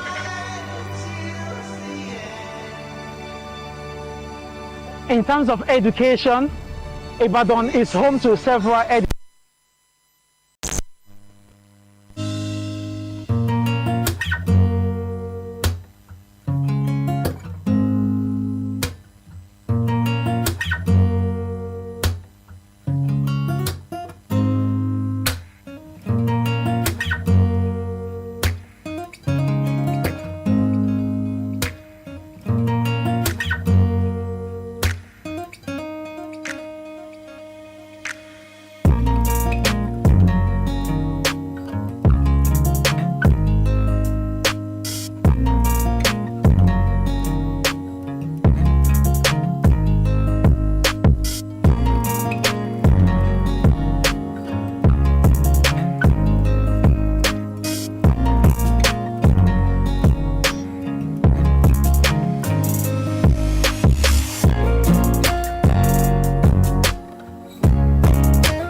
unlimited music. That's Medundo Premium.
No ads, unlimited music.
No ads, unlimited music.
Nigeria, we hail thee, our own dear. No ad.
for the world's not yet born.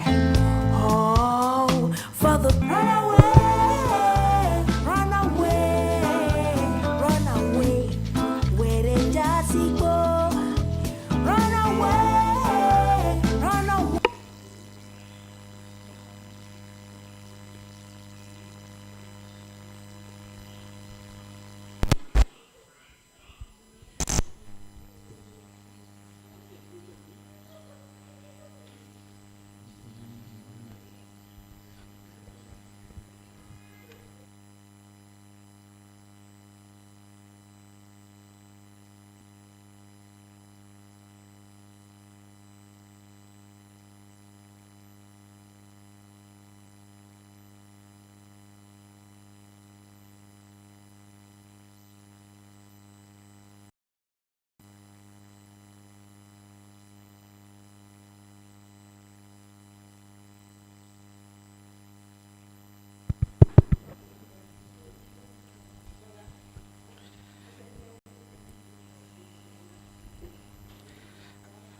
Once again, we are welcome back after going through posters. We are welcome back for the second plenary lecture. We are welcome back for the second plenary lecture, which is going to be delivered by teacher of all teachers, professor from FUNAB, Professor Bangweche. But before then, when I was mentioning the universities that were here, I omitted Dominican University. Please forgive me. And Dominican, you are recognized. Thank you very much. And also, I was told that, we said far and near.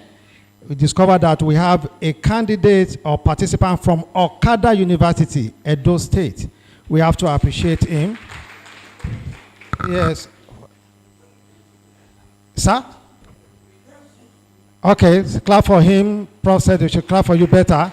Can you please, from Okada, can you please stand up? Yes, that's him from Okada University.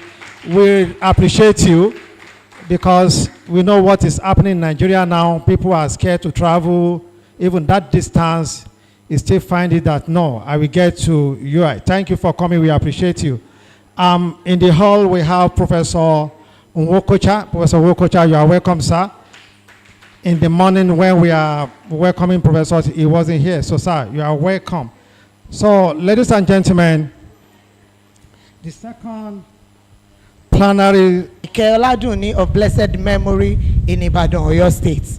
Professor Bangboshe had his early education at Lumba Primary School, after which he proceeded to Government College, Ibadan. For his secondary school education. He then went for basic studies at the Polytechnic Ibadan. He got admitted into the University of Ibadan in 1976 and graduated with a BSc degree in chemistry. He completed a master's degree in analytical chemistry. He completed a master's degree in analytical chemistry and obtained his doctorate degree in analytical environmental chemistry at the University of Ibadan in 1988. Professor Bangboshe was first employed as a graduate assistant at the University of Ibadan from 1983 to 1988. He later joined the services of the Lagos State University, Ogun State University, now Olabisi Onabanjo University. And in 1991, he transferred his services to the University of Agriculture, Abeokuta, now Federal University of Agriculture, Abeokuta, FUNAB, as Lecturer 1, and rose through the ranks to become a Professor of Analytical Environmental Chemistry in 2008 to date. In his academic career, he has served also as a part-time lecturer at Lagos State University, Ogun State University, and Covenant University. He had been opportune to go on sabbatical at the Olabisi Onabanjo University, University of Lagos, Federal University of Technology Akure, and University of Ibadan. He has served and still serves his university in various positions as follows: Member of Senate, Congregational Representative in Senate, Member Senate Committee on Examination Results, Member University Admission Committee, Zonal Coordinator, ASU Ibadan Zone 2004 to 2009, Convener, ASU Human Rights Committee, Convener, ASU Committee on Universities of Agriculture, Chairman, ASU UNAB 1997 to 2001, Acting HOD, Environmental Management and Toxicology Department, Director, Center for Entrepreneurship Studies 2007 to 2011, Chairman, College of Management Sciences Setting Up Committee 2008, Chairman, Engineering Setting Up Committee 2009, Chairman, University Change of Name Committee 2010. He is a member of some professional bodies such as Chemical Society of Nigeria CSN, Ecological Society of Nigeria ESCON, Nigeria Environmental Society NES, Nigeria Association of Aquatic Science. Professor Bangboshe as graduate, Professor Kayode Dekeloluwa Bangboshe. Thank you, thank you, thank you.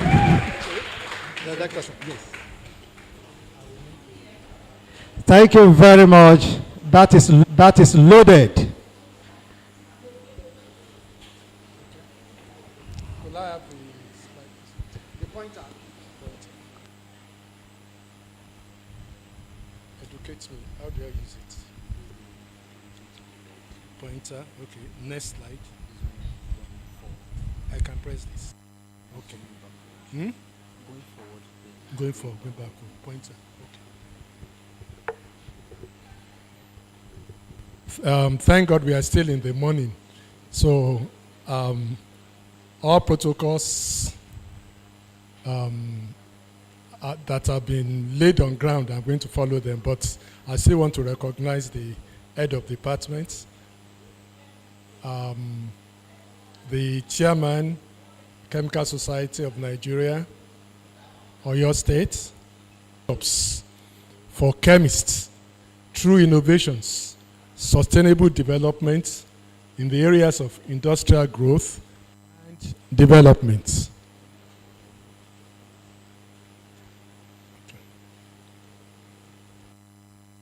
Okay, maybe you should do. Now, looking at the theme of the conference, particularly if you recollect the COVID-19 incidents, pandemic, you can recollect how many countries were fighting to get a vaccine that will be able to use. And after they did that, even some of us that did not take part in the research, we benefited from the vaccine. Next slide. Okay.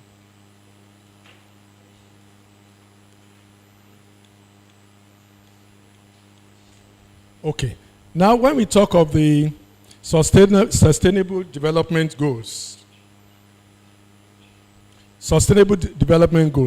there are 7 where chemistry takes the lead. 1, zero hunger. 2, climate action. 3, good health and well-being.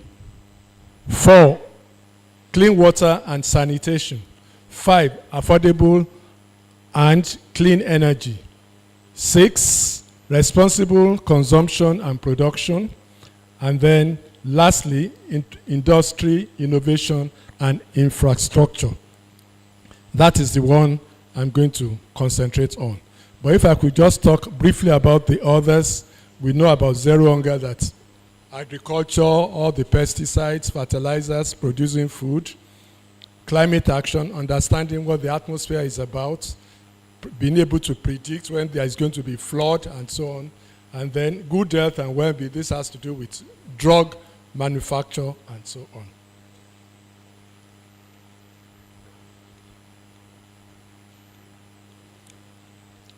Now, chemistry for a safe planet.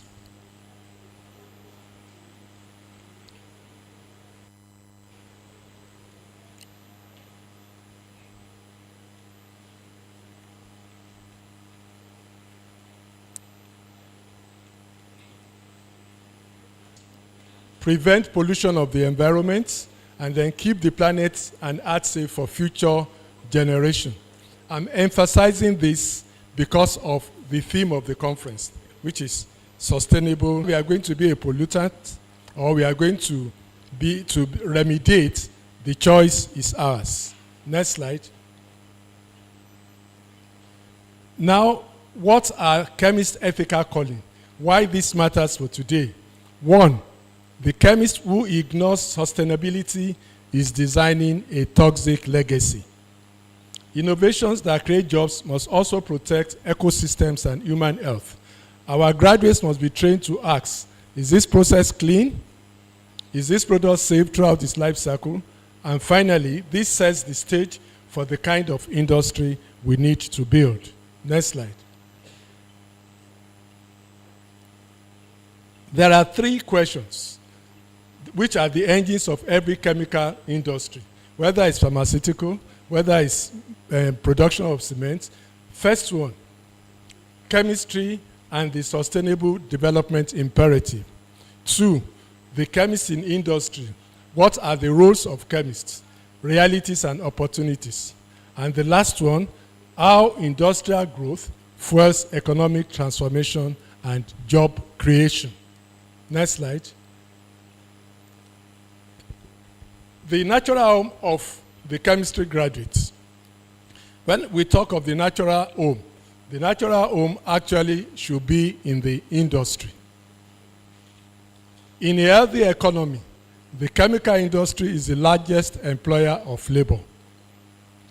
When the chemical manufacturing sector thrives, chemists are absorbed directly into a productive enterprise.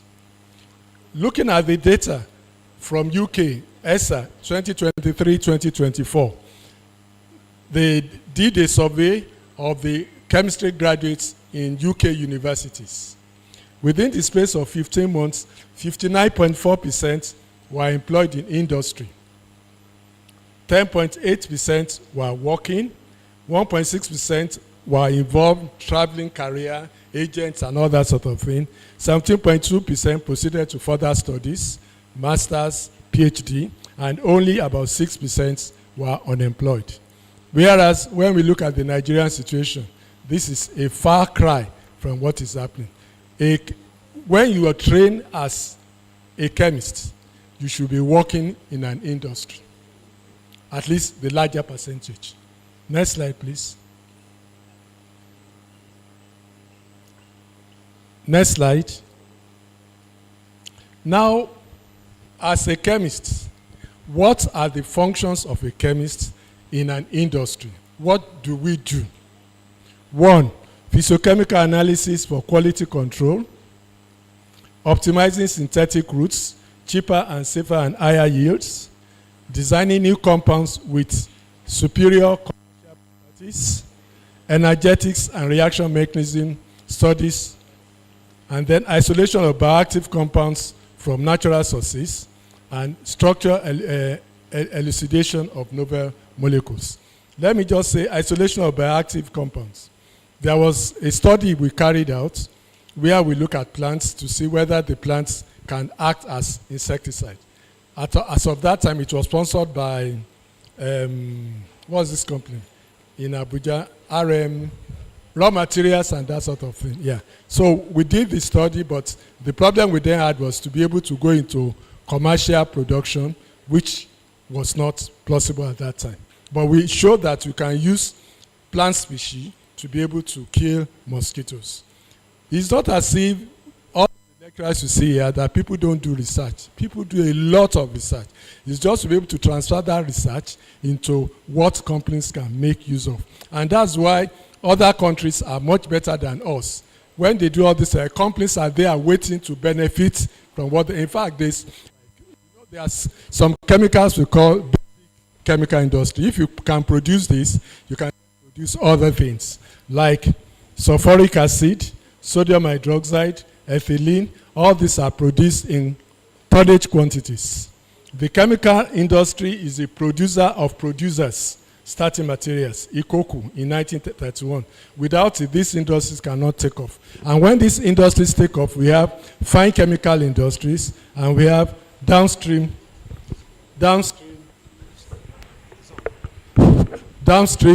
manufacturing industries, which are involved in soaps and manufacture, textiles and fibers. I'm sure that one of the most important soap, if you see development, is if you to Nigeria, the thing will be packaged there. We do not have any local synthesis. Genuine pioneer manufacturing companies include Fasco Chemicals and Linson Chemicals. Though nowadays we now have other chemicals companies that have risen up. Over-dependence on imports, vulnerability to foreign exchange depletion, and inflated product prices. Consequently, a large pool of unemployed chemist graduates despite an enormous latent demands.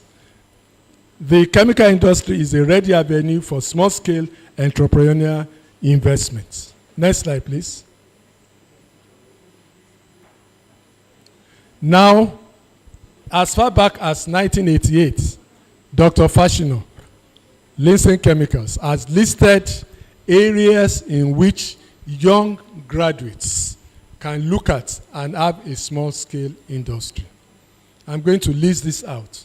Limestone processing, wheating, quick lime, hydrated lime, hypochlorite. If you can produce any of this, there's a very large market for them. Gypsum processing, orthopedic plaster, cement chalk, kaolin processing, pharmaceutical, paint industries, lead and tin industries, laboratory chemicals, battery-grade lead, local potash purification, glass baking, lab reagents, ethanol from cassava molasses, industrial solvents, sanitizers, essential oil and fragrances, vegetable sauce dry stuff, toilet laundry soaps from rubber seed oil, fufura and adhesive from corn cobs, glycerol refinery. Then you can even look at this production of carbide for welders. You just need an activated charcoal and acetylene to be able to produce the carbide. You can also produce water-soluble starch, which is so easy to prepare, and many others. The slides, as it is made available to the secretary, and also the lecture itself I will also make available to the secretary, so anybody can have it.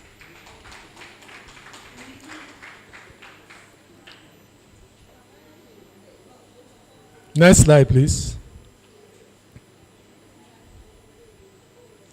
Now, with these areas that you said they are ripe for investment, what does it take to be able to key into it? First, information. Know the market gap and the required process. If you take any of those listed something, just Google it. If you want to produce any of them, the literature is so much there for you to be able to start a small-scale production. But it takes a lot of initiative, willingness to start something small and learn by doing, and then push, persistence in the face of infrastructural challenges. I'm sure if you go to the East, though I'm not suggesting that we should involve in production of fake drugs or that, but a lot of the Eastern states, they go into manufacturing small-scale industries, which we can replicate here. In fact, when you go to the markets, people are already doing these things, but it's for you to be able to join. You see all this liquid soap, various liquid soap on the market. They are produced locally. You see different types of soaps. So just make up your mind that you want to start, but you will not start rich, but eventually you will get rich.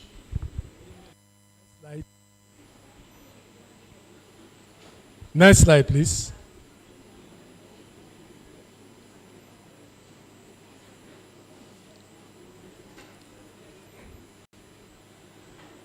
Now, when a nation produces its economic world multiplier, now, when we take a single chemical chain, what are the jobs available for a chemist.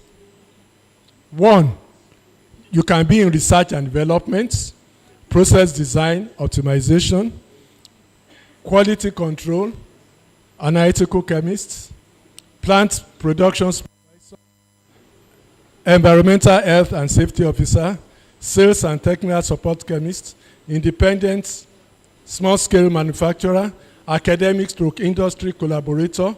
When chemical industries are bad, the chemistry graduate is no longer retrainable into banking. Let me give an example here for my older colleagues who remember the late Professor Fetunga. You recollect that he worked for Fostering,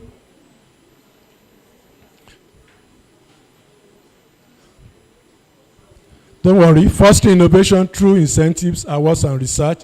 Chemistry provides the how of sustainable industrial growth. Next slide. Don't worry, we'll soon be finished. Next slide.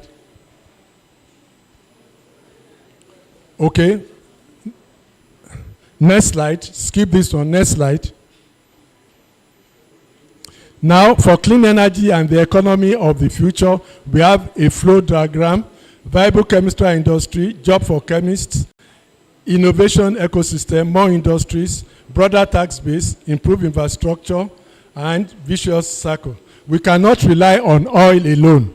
Chemistry-based manufacturing is the diversified future we must build on, one small-scale plant at a time. Next slide. Call to action and conclusion. One, we need to invest in practical chemical education. Theory alone is an aberration. Support small-scale chemical enterprise through grants, mentorship, and protective policies. Embed sustainability into every research project and business plans. Let us produce the producer starting materials, and doing so produce jobs, dignity, and a cleaner planet. The chemist is a creator of molecules, of solutions, of industries. Let us create the future we want. These are some of my references. Next slide. Next slide. Next slide. Thank you for listening.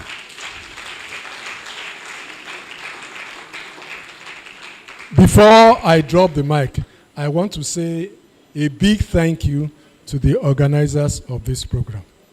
I can imagine starting from scratch and getting this done. It's a lot of credit to the department. Thank you very much. Thank you very much, sir. That is a very, very good lecture. You can do better. Let's clap again for our prof. Yes, we will take a few questions, probably 3 or 4. But before then, when you thank you, sir.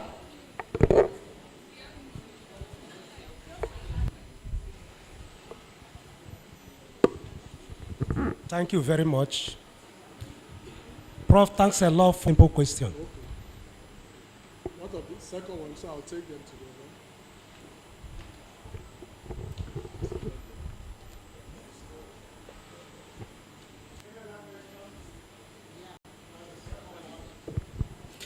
Thank you so much, Prof, for your presentation. So my question is, chemistry graduates, they find themselves in most of the companies, the few companies in the country. Now, in most cases, or most of the companies, they pay or but in even doing that, the product you are going to have at the end of the day is going to be more useful than the limestone itself after you produce, so that you will still get your money back. But again, these things, it needs passion. It needs passion. And I want to give an example here. I don't know whether you've heard of Brian Johnson. He's a US citizen. He has devoted his a long lifetime to researching on longevity. Just Google it and you see. He has said that people can actually live and not die. So some people say he's wasting his time, but he's putting so much funds into that research. The second question, you are saying payments of of graduates in industries. But you know the story now. He who pays the piper. He who pays the piper dictates the tone. So you can use working in a chemical industry as a stepping stone. As a stepping stone. Look at, I'm sure you've heard about this Binatone Electronics. Before, when Binatone came into the market, people were saying it's not good, but over time now, most of these people were working with Professor Gregory Oluwafemi Adewuyi.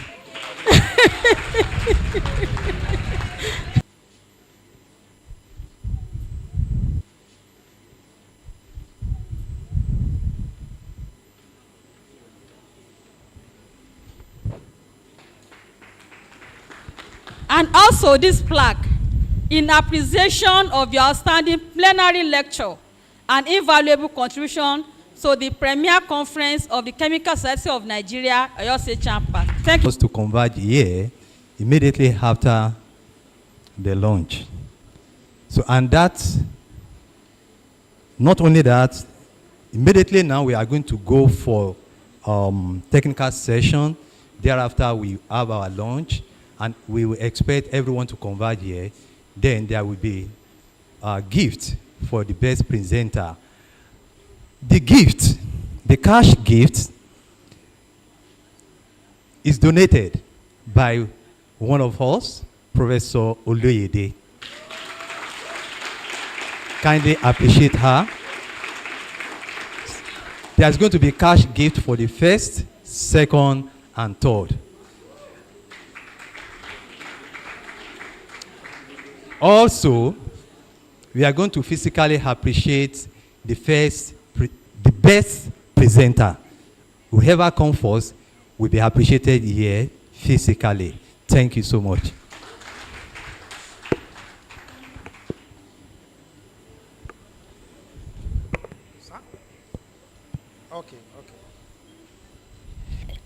Professor Adewi also wanted to add his voice. Let us appreciate him. Yes.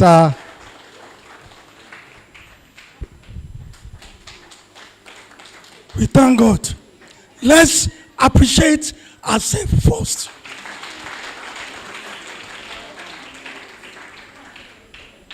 Now, it is said, little thing is little, but faithfulness in little thing is big.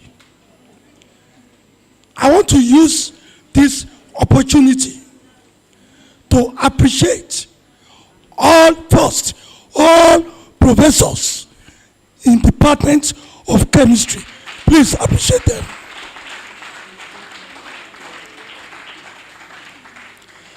I want to also appreciate our lecturers who are not professors. Please appreciate them.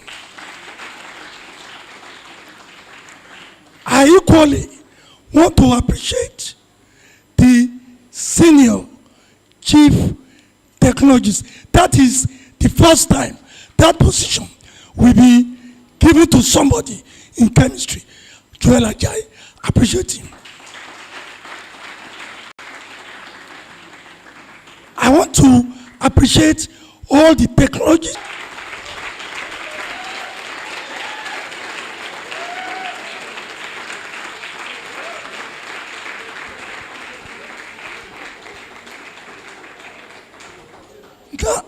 Now, I have to quickly let you know, there are some professors here that voluntarily donated. That, look, for this program, I want to donate. For all people that donated for this conference, as I know that God will bless them bountifully, please help me appreciate them.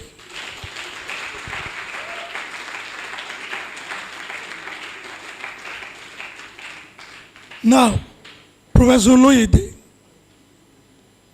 she's a mother. She is a mother. And she has high pedigree when you talk of things like these conferences. She has muted to me, and Professor Ikeda said it, that the first... As a venue,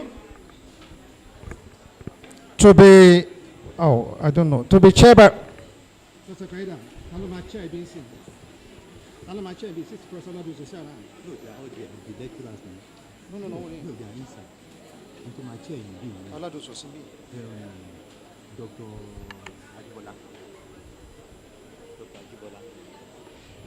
Okay.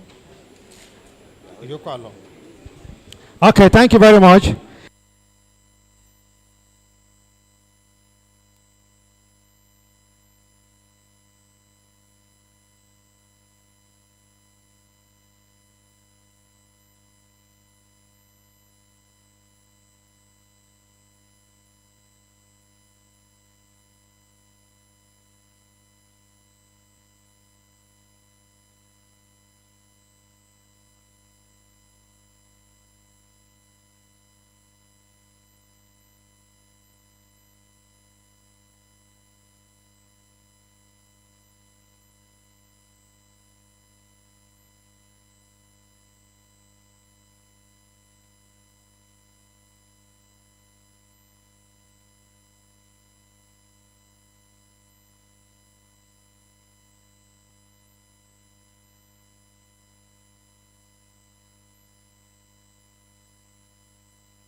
Oh, done. Given to me. No, we don't have. They called another person. What they call another person? No, it's Odozi. Odozi is now taking over. It's Odozi that is taking now. Now, what of this? No, the new.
So great.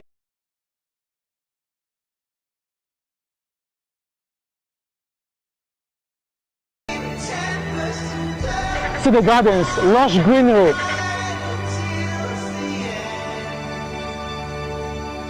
In terms of education, Ibadan is home to several educational institutions, including this university. This is the University of Ibadan. This university was established in 1948.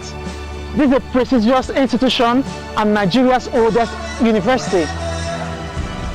This university holds the reputation for academic excellence, research contribution, and a rich history.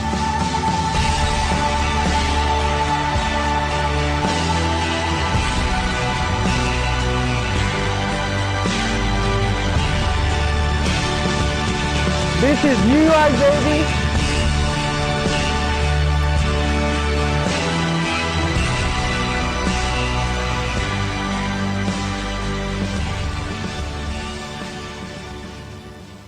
This is the University of Ibadan, often referred to as UI.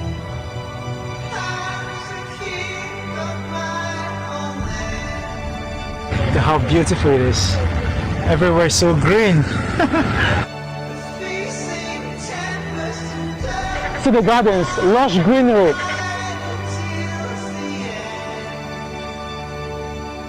In terms of education, Ibadan is home to several educational institutions, including this university. This is the University of Ibadan. This university was established in 1948. This is a prestigious institution and Nigeria's oldest university.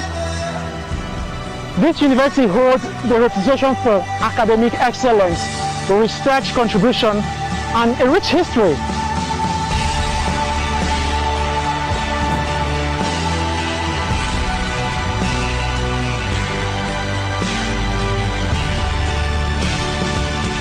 This is New York, baby. Sorry, please, the announcement is that if registered participants that are yet to get Indomie pack,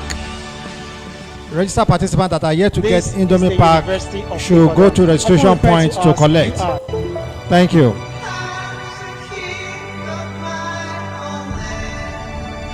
How beautiful it is. Everywhere is so green. To the gardens, lush greenery.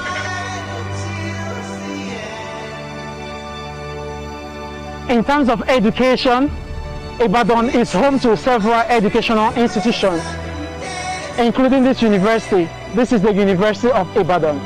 This university was established in 1948. This is a prestigious institution and Nigeria's oldest university. This university holds the reputation for academic excellence, research contribution, and a rich history.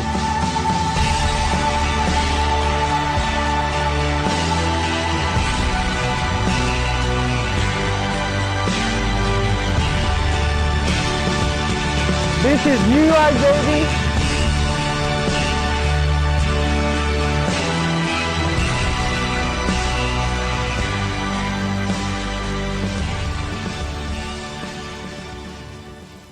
This is the University of Ibadan, often referred to as UI.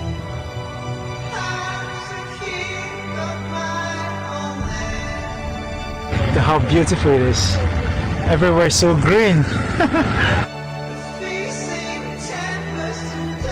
To the gardens is home to several educational institutions, including this university. This is the University of Ibadan.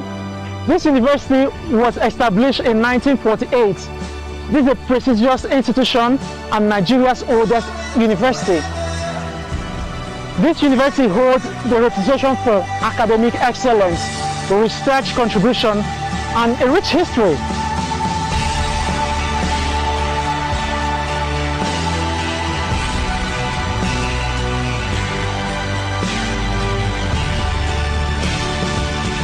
This is New York, baby.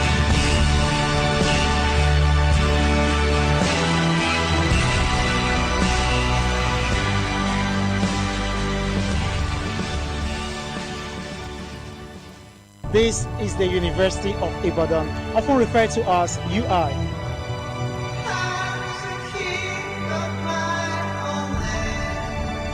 How beautiful it is. Everywhere is so green. To the gardens, lush greenery.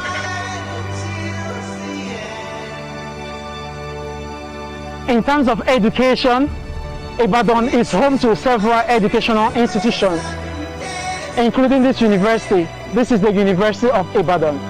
This university was established in 1948.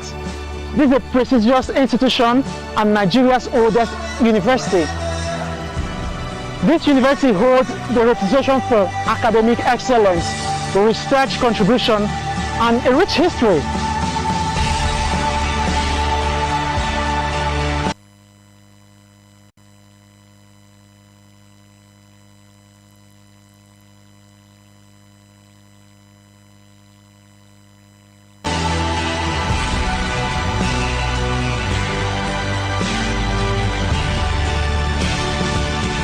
This is New York, baby.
distinguished ladies and gentlemen, permit me to say good afternoon.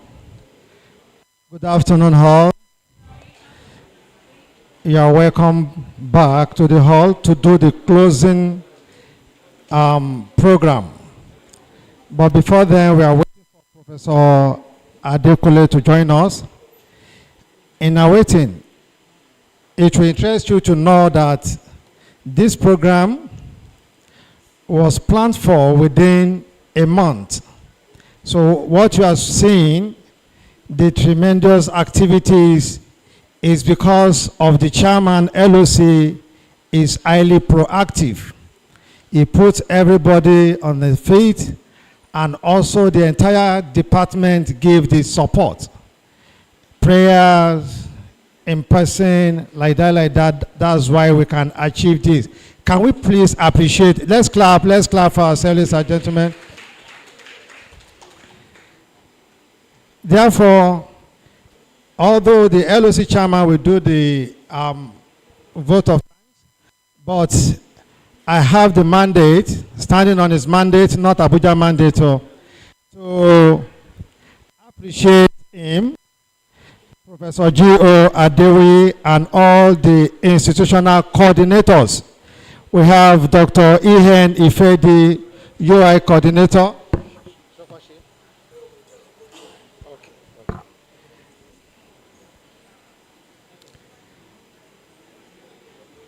Dr. Rashid Adeleke, Foley Ibadan coordinator.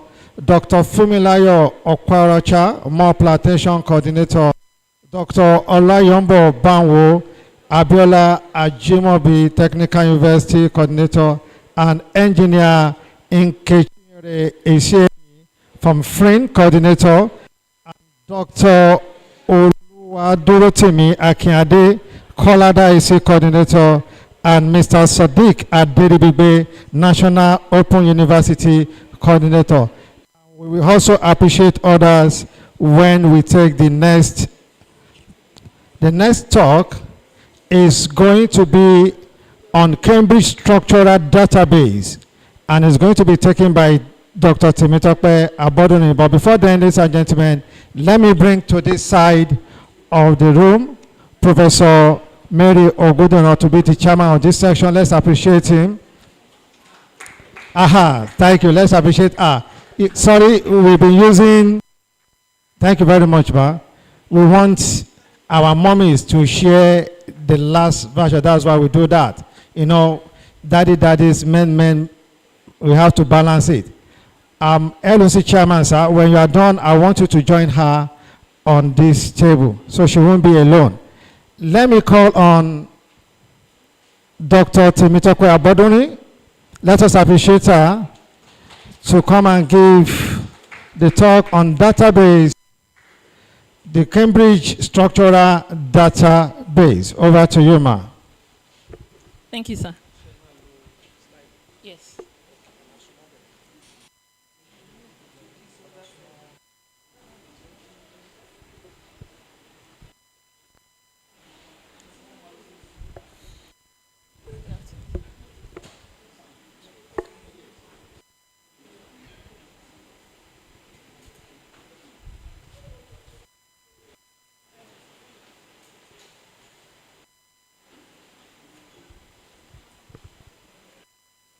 Good afternoon, sirs and ma'ams. I want to start the existing protocol, the chairman, sir, distinguished professors in the house, colleagues, and their students. My name is Dr. Temitope Abodoni. I'm here to present on the Cambridge Structural Database, a leverage for smart and sustainable research.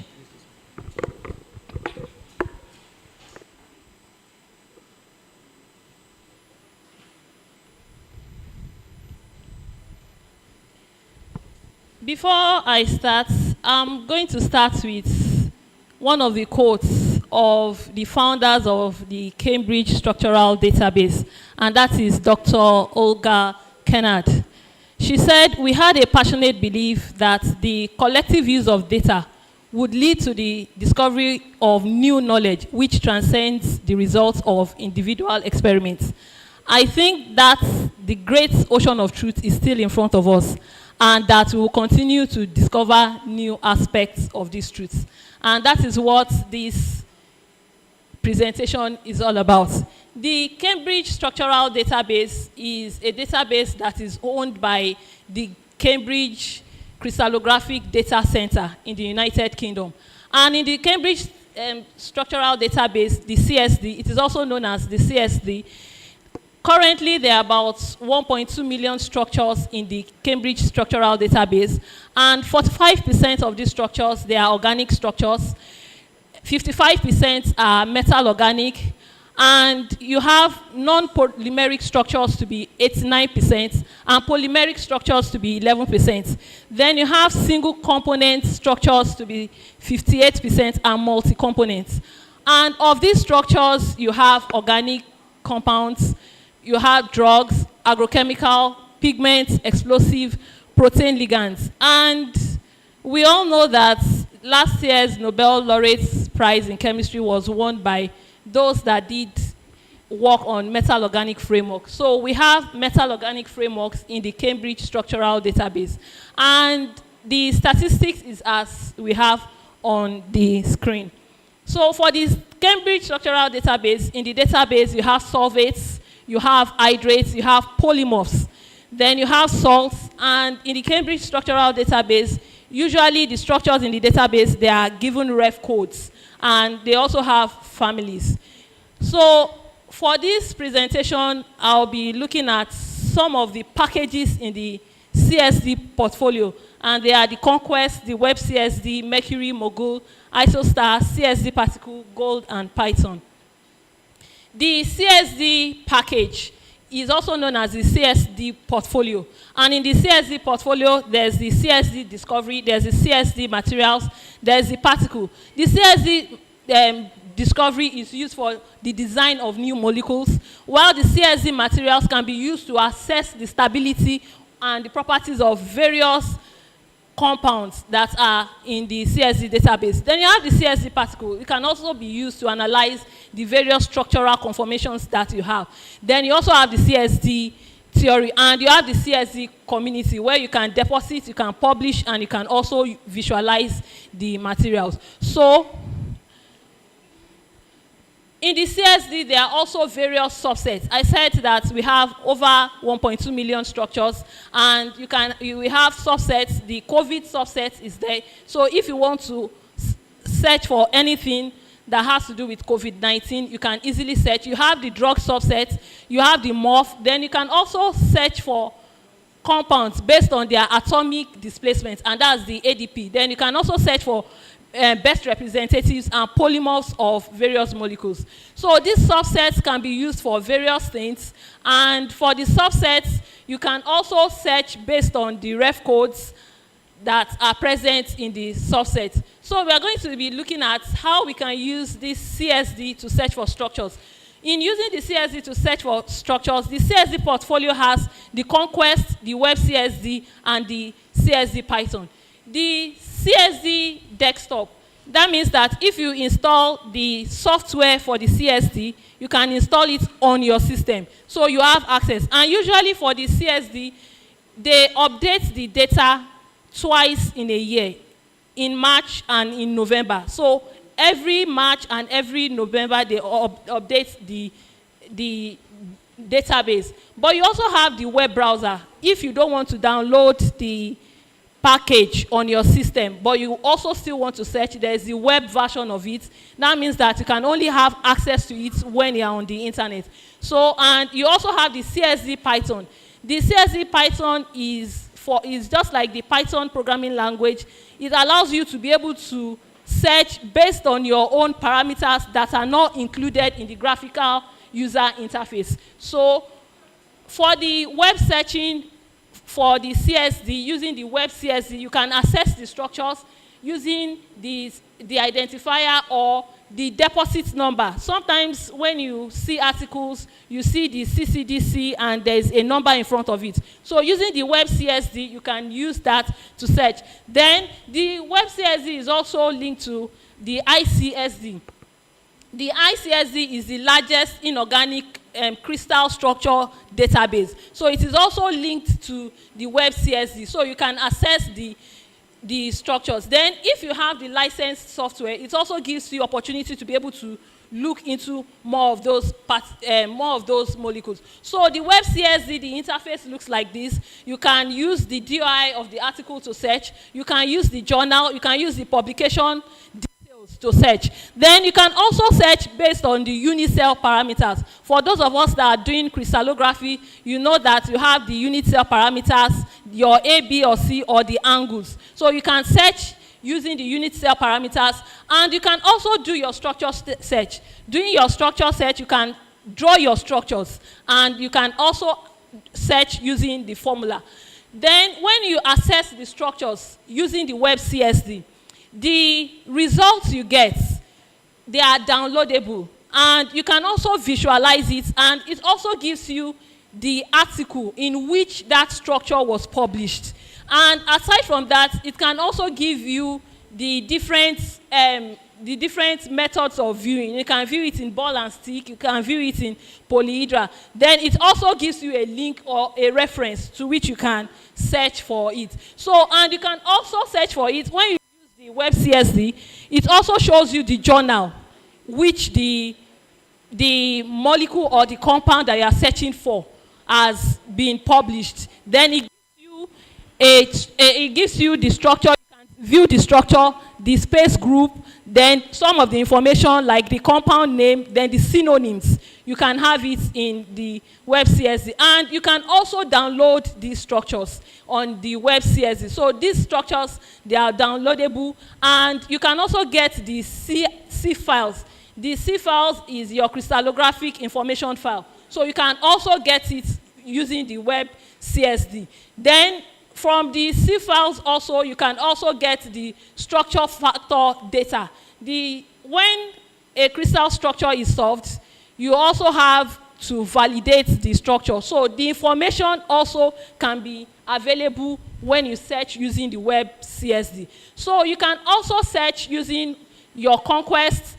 You can also search using your Mercury, using categories. Then you can also search based on the space group, the crystal system, or the symmetry of the compound. You can do elemental search and formula search. When you do elemental search, you can limit. Okay, for instance, I want to work on just 6 carbon compounds. You can search based on that, and you can also search based on the individual elements you want to be present in the compounds.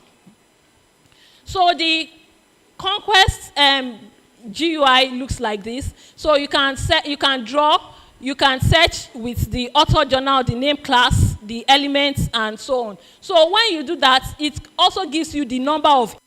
The number of hits is where you have the 100%. It gives you the number of compounds with that same structure.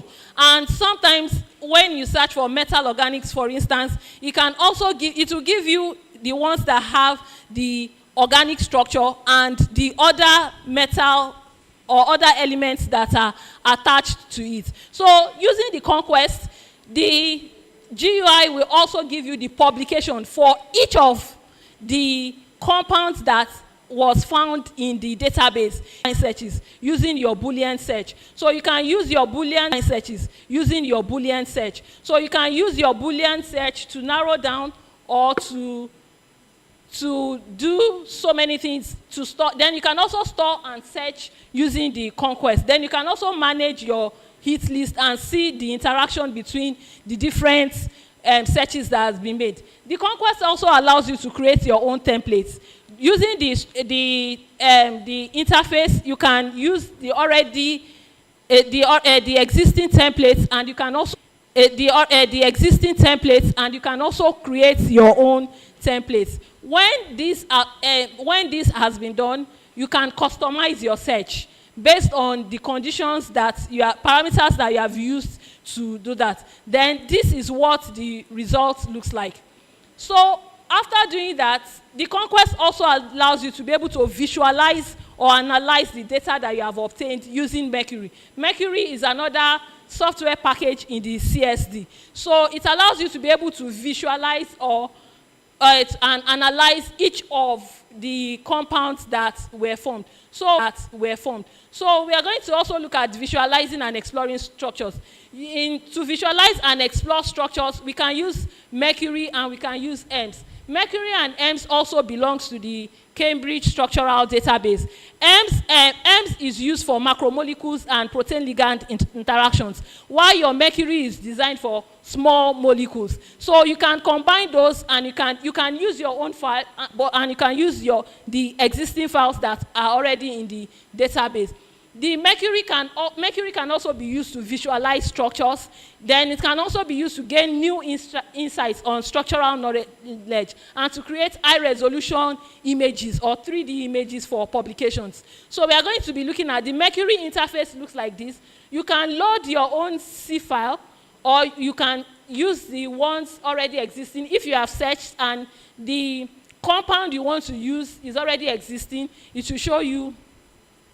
The interface will be like this. And when the interface is like this, we can see that the display options, you can look at the short contacts between the atoms that are on the molecule, and you can restrict it to the use of only the hydrogen bonds that are present in the molecule.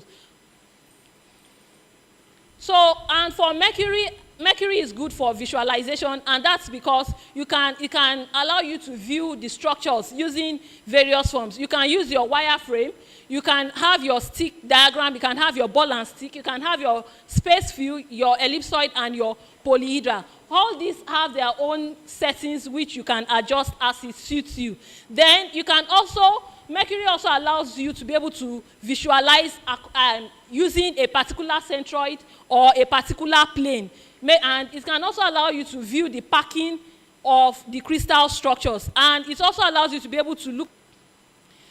The full interaction map can help you to look at the hydrogen donor, or hydrogen acceptor interactions around a particular molecule. And for the full interaction maps, you can view it based on certain parameters. Like you can decide to look at the uncharged nitrogen around a molecule, or you can decide to look at the charged one. Then you can decide to look at the carbonyl oxygen, the kind of interactions that you have around the carbonyl oxygen. The color codes that you have shows whether you have hydrogen bond interactions around them, or hydrogen donor interactions around the full interaction map. And you can also download,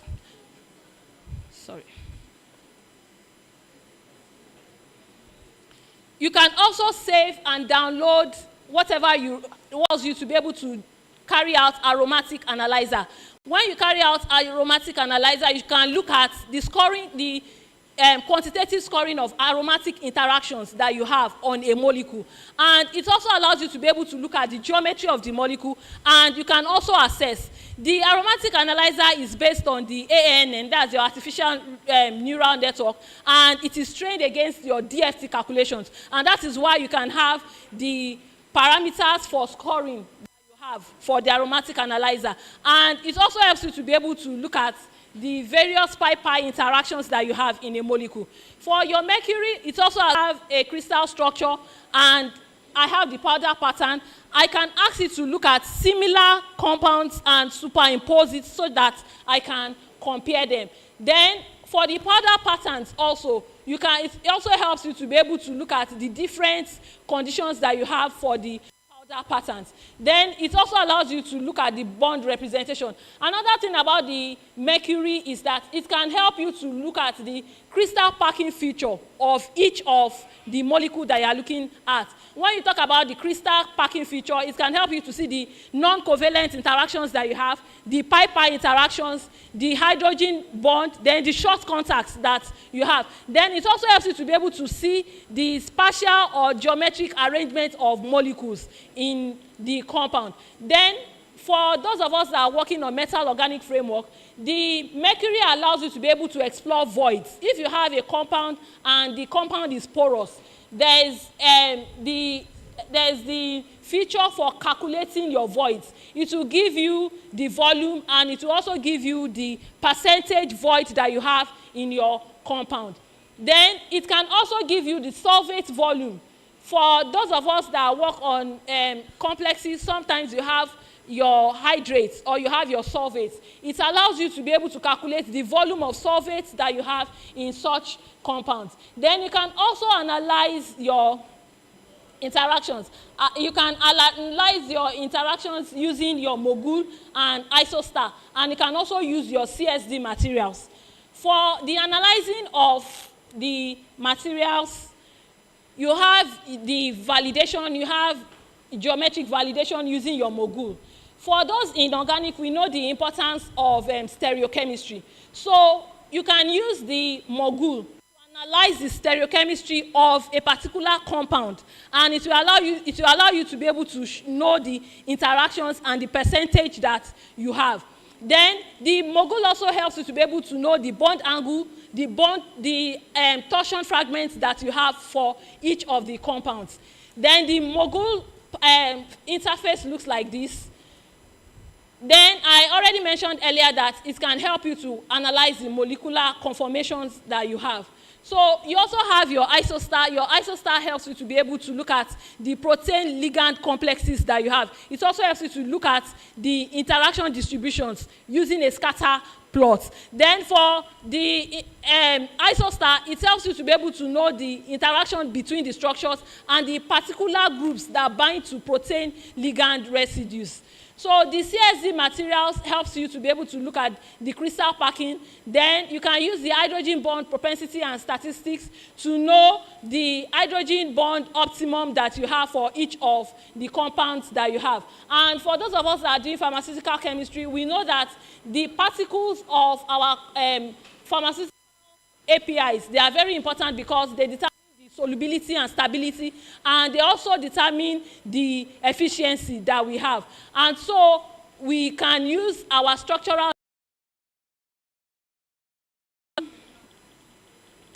going to go to where it connects with biology. In its connection with biology, you have what is known as your GOLD. That's your protein ligand docking software.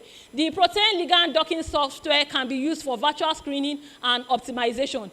The GOLD software allows you to be able to do protein ligand docking, dose prediction, multiple scoring functions, ensemble docking, constraints and covalent docking. Then you also have your cloud and cluster computing. Then this is the statistics. The GOLD docking was actually used during the COVID-19, and for COVID-19, it was actually used to screen non-covalent interactions, and it was able to, the data set was got from your ChemBL, and 6,900 already approved clinical trials were got. Of these 6,900, when GOLD was used, they got 2,993. From the docking, they were able to get 21 hits. Out of these 21 hits, it led to the production of one COVID-19 vaccine that was actually used by GlaxoSmithKline for the GlaxoSmithKline. So these are some of the works that they've used using the GOLD. Then we have the Python API. Sometimes as researchers, a software cannot express what we want to do. So, and that is why the CSD has also incorporated your Python. So it allows you to be able to integrate whatsoever parameters that you want to use. So your Python API makes the CSD to be flexible for our use. So the CSD can be used to, the CSD knowledge can be used for drug health check. It can also be used we also know that in this age of machine learning, almost everything is being incorporated into AI. And so the CSD can also help us to be able to train AI for our own personal or our own desired use. So I want to say that one of the things that the CSD also would have helped us to know. I remember that in the early 90s, we were told that there was a drug for HIV, and later we were told that it was withdrawn from the market. And the reason was because the drug that was produced developed into another polymorph. And that was also because that, there was not sufficient knowledge to be able to analyze all the interactions. And so the CSD allows us to be able to predict different interactions that we have. And aside from predicting, it also helps us to be able to determine the structural, predict the structural stability. Then it also helps us to be able to compare polymorphs. Usually for those of us that are working with drugs, we know that we usually have polymorphs that are as a result of different intermolecular interactions. So the CSD allows us to be able to do that. And there are several articles that have been written. We discovered that the CSD can help us to find suitable conformers for those of us that are working with solid state chemistry. Then it can also help us to assess the polymorphism and interaction of landscape of crystal structures. Then the CSD is also good to be able to analyze. We can use it for analysis of the metal complexes, and we can use it to predict the crystalline properties of our molecules.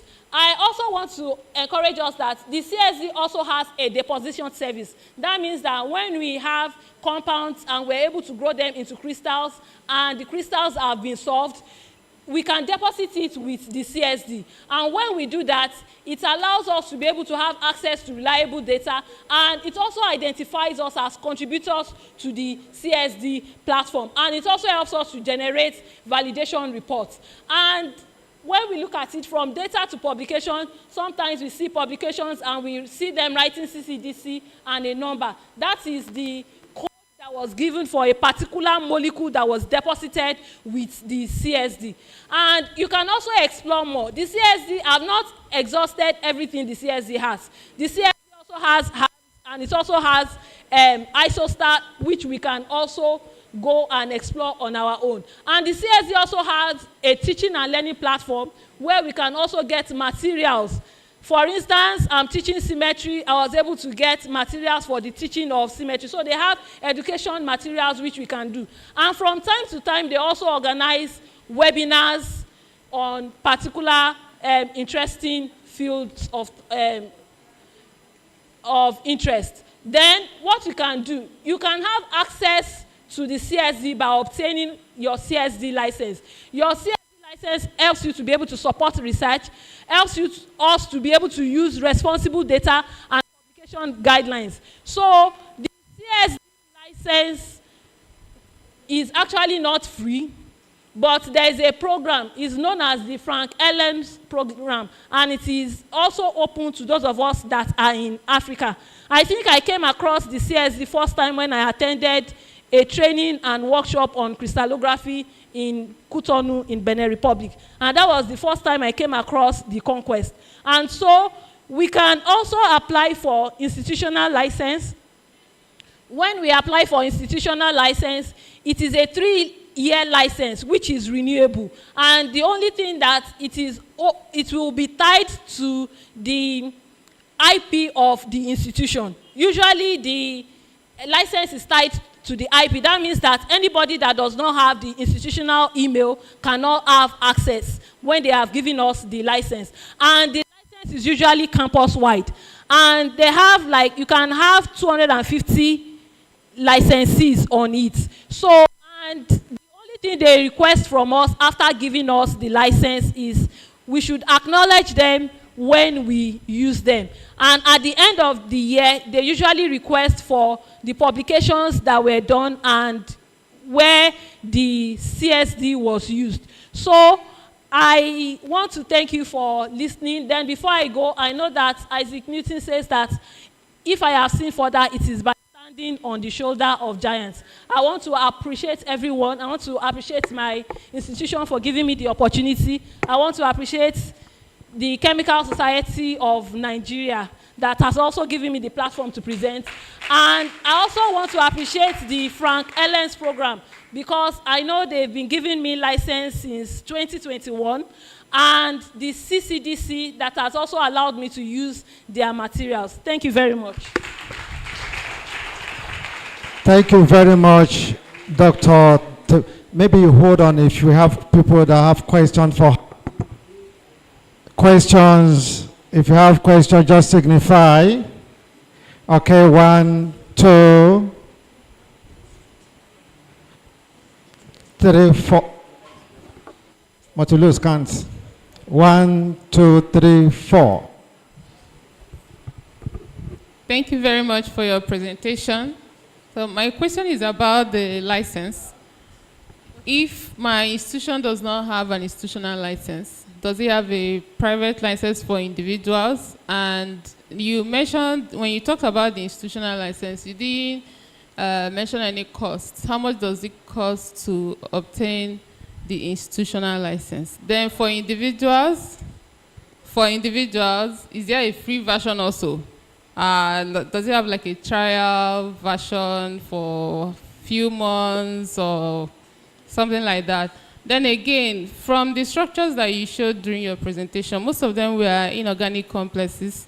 I'm assuming, I'm generalizing now, it may not be, but most of them that I've seen were like ligands and complexes like that. So does it also apply to other kind of compounds, like regular inorganic compounds, let's say other kind of compounds that you can get XRD data, any structure at all? Okay, thank you. Okay. I want to say that there is a free version of the Web CSD, but it is limited. Web CSD has a free version, Mercury has a free version, but there are limited things that you can do. I will encourage that every institution that is represented here can have access to the license. The only thing is, I'll show you how to, you can see me after, I'll tell you how to apply this. I think they usually send a form. They ask you to fill on behalf of your institution. And when the license comes, then you can share it with everyone in your institution. Usually, the size of, initially when I started in 2021 to download, it was just about 15 gig.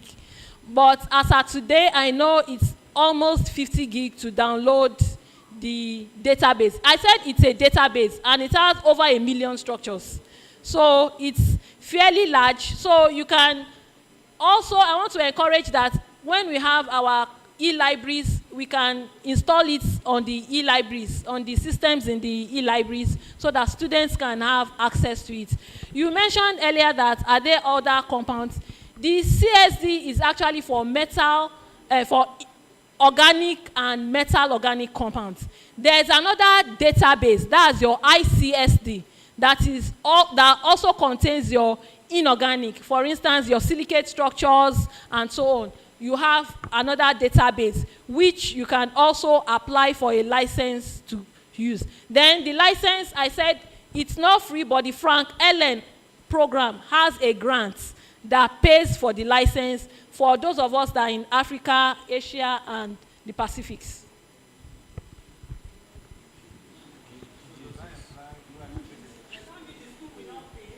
The institution is not paying. The only thing they require from us is that after using, we acknowledge. Good evening. Yeah, my question is my name is Ezekiel Folani from Adekunle Ajayi University. Yeah. My question is there a live website for the CSD? Can you come again? Is there a live website for the CSD, or how do we apply? The live website. Life science. Website, yes, the website, when you type CCDC, that's the Cambridge Crystallographic Data Center. It was on one of the slides where I said explore more. So if you type ccdc.com, it will bring out the website. So on the website, you register. It will ask you to register. Then when you register, if you download, it will require a license. But if you have your institutional email, if your institution has a license, if you have your institutional email, when you register, you have access to it. Thank you, ma'am. Another question is, I saw something like Python-based, something like that. So my question is there any web tools like you think can make advancement on what you actually take us? Yes, like that will really help or make things easier more. Yes, it is always limitless. I ended by saying that I see further because I stand on the shoulder of giants. The reason why we have this is so that we can leverage on it and be able to use it. It was as I was seated here and they were doing the presentations in the morning that I was also thinking that it's possible for you to train the AI to be able to determine, to be able to predict the kind of geometry that you have for metal complexes, for instance, or for your organic structures. So the CSD Python will give you an opportunity to be able to write the program in a way that suits whatever you want to do. So something better than that would be very much appreciated, ma. Yes, you can also search on literature. I showed you some of the articles. For instance, one of the articles that I showed you, they actually assessed chloroquine phosphate, assessed the interactions around it, and if you assess it, you can also be able to predict that which kind of conformance or which kind of bonds you can have around it.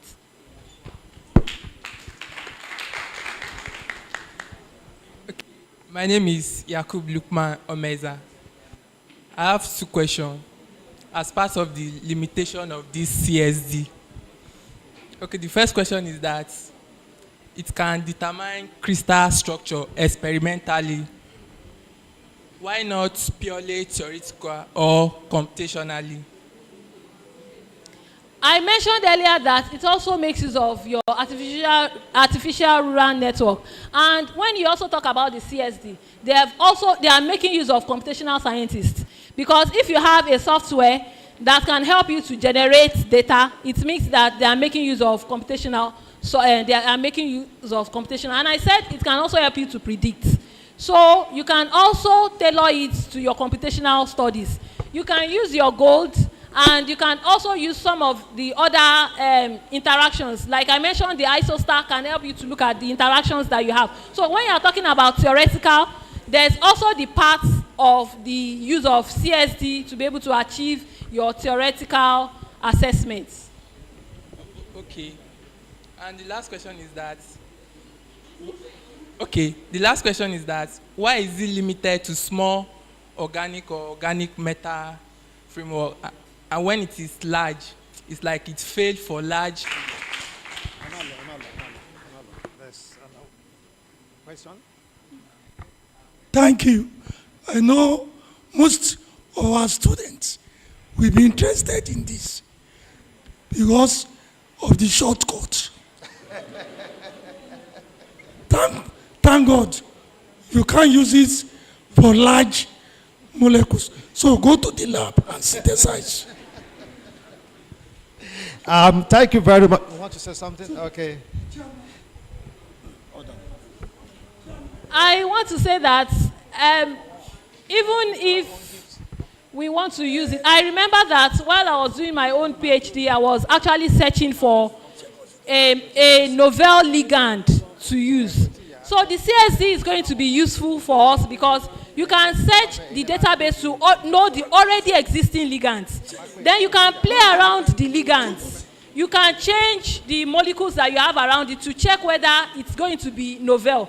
And one of the things that I've also discovered is that when you get a structure and you want crystallographers to do it for you for free, if it is a novel ligand, they will gladly do it. And what they do is that when they get the crystal, they run a check using these databases. So if it is not a novel ligand, they would not solve it. And that is why sometimes when you send samples, you just discover that you are asking them, help me to do my samples, and they are not responding. It's because sometimes they already know that they are not novel ligands. So it will help us to be able to get novel things. Thank you, Dr. Abodore. Please hold on. We also have to present a little gift for you. No, stay here. Stay here. Sorry. Stay here. Let me call on Dr.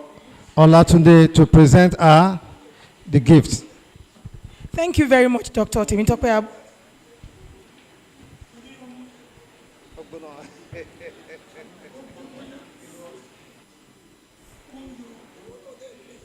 Thank you very much, Dr. Temitope, for that very scintillating and expository lecture you gave us. You can see from the interaction that everyone is very interested and will learn a lot of things. So this is to appreciate you for your time, for the resources, for coming to grace this occasion. So on behalf of CSN Oyo State Chapter, we present you this little token. God bless you.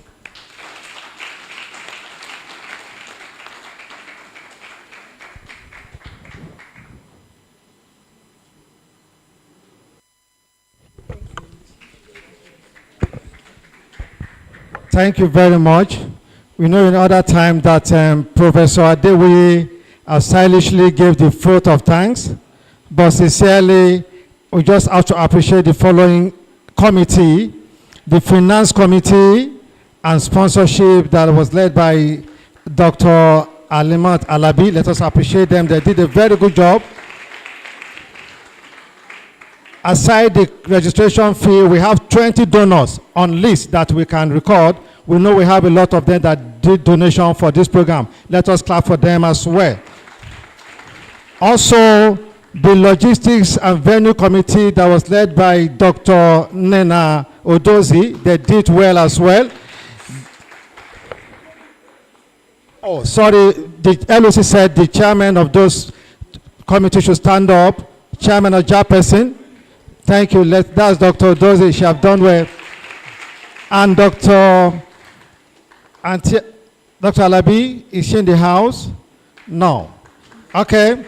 The Publicity and Communication Committee, led by Clement, Dr. Clement, right? No? Sorry. Yeah, let's appreciate them anyway. They did well in the aspect of the communication. They did well, yes. Mrs. Adiola Bankboye, yes. Thank you very much.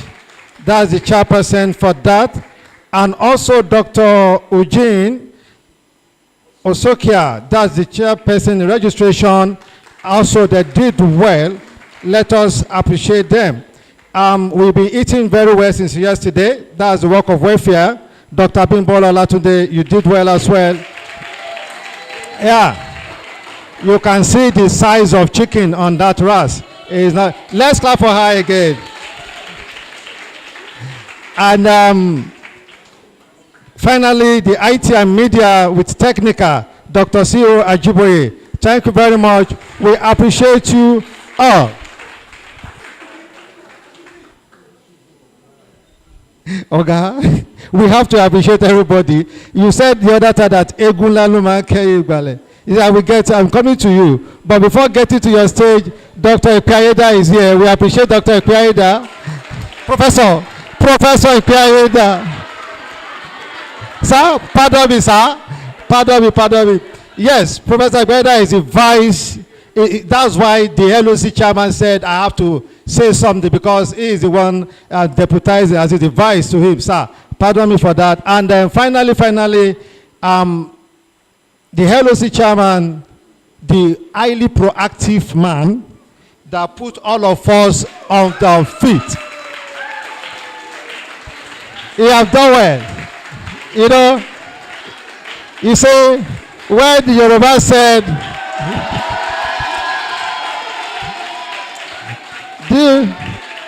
I'm very sure he's so happy, because under a month we started the planning and nobody could sleep. Because every time we do everything. Thank you very much, sir. And the secretary also, Dr. Lalekon, sorry, I noticed you.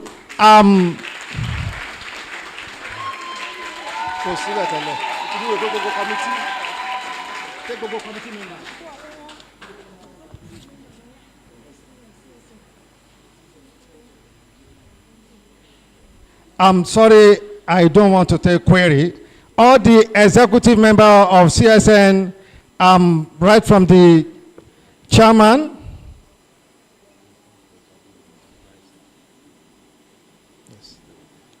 right from the chairman, I have to take it again, please, because I don't want to be penalized. Professor Gio Adewi is the chairman. Let us be clapping for them. Professor A.R. Ekpe Ayeda, please.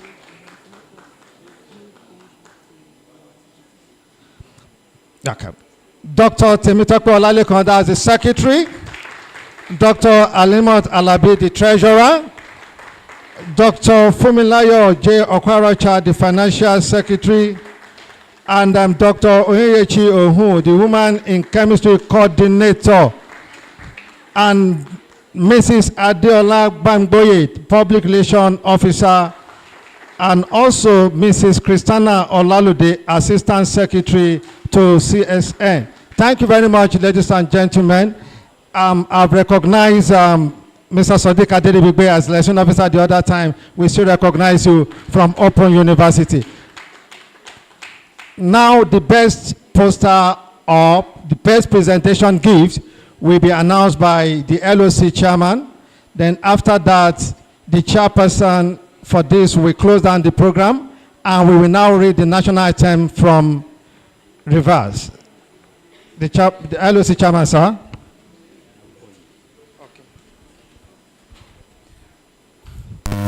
Yes, we cannot thank you enough.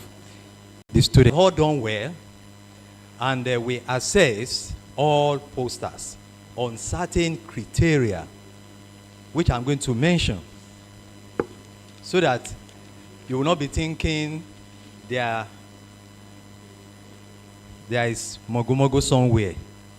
So we assess all posters based on this criteria. One, scientific and technical content of what you presented on the poster. Two, clarity of objectives. Three, organization and logical flow of information on the poster. Four, visual design and layout of content. Then result and data interpretation. Now, so people came around, asked you questions, they assessed that. So based on these criteria, we have 3 persons emerging as the first 3 best oral presenter. I will start from the rear. Bernice Prosper, is she here? With poster number PGC 0011. She took 3rd position. Well, I didn't get the information, but who supervised you? Professor Ade is here seated. Please also stand up for recognition.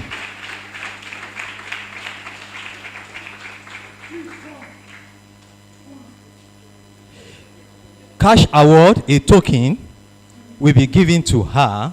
I'm going to get your account number immediately after this session. Also, a certificate will be given to each one of them.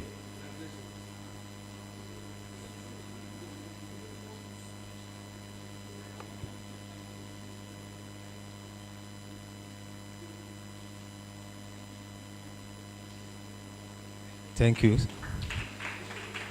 The second position goes to Olaniyan Modupe with poster number PGC 009. Is she around? Okay. Okay. Who supervised? Oh, I'm very sure they will be doing something related to this conference. Now, thank you. The first position goes to Ejitola Zainab. Is she around? You can see.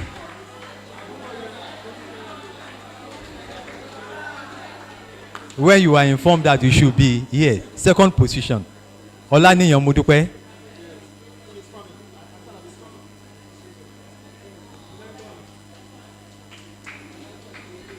Olaniyan Modupe came second, supervised by Dr. Eileen Alabi. Please, let's appreciate them.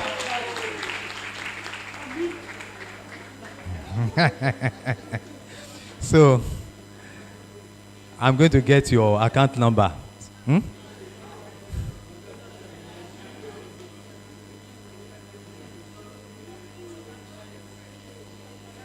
Thank you, man. No, I can't number with the student.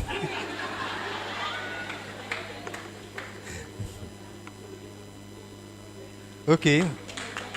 Then you are entitled to a certificate. Then the first position goes to Ejitola Zenob.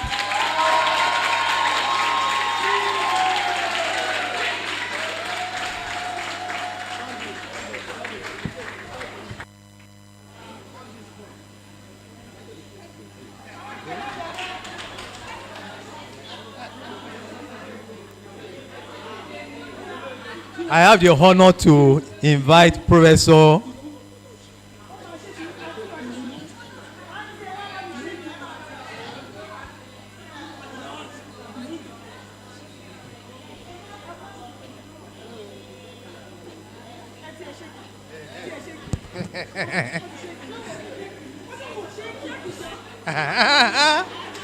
See, that doesn't contaminate you. You are married. Now, we appreciate Professor Oloyede, who is the supervisor.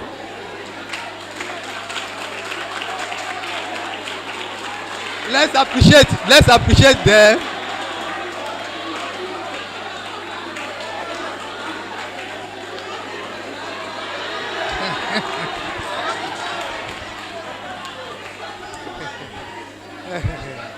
Thank you. Wow. Thank you very much, Ogatiton. So, ladies and gentlemen,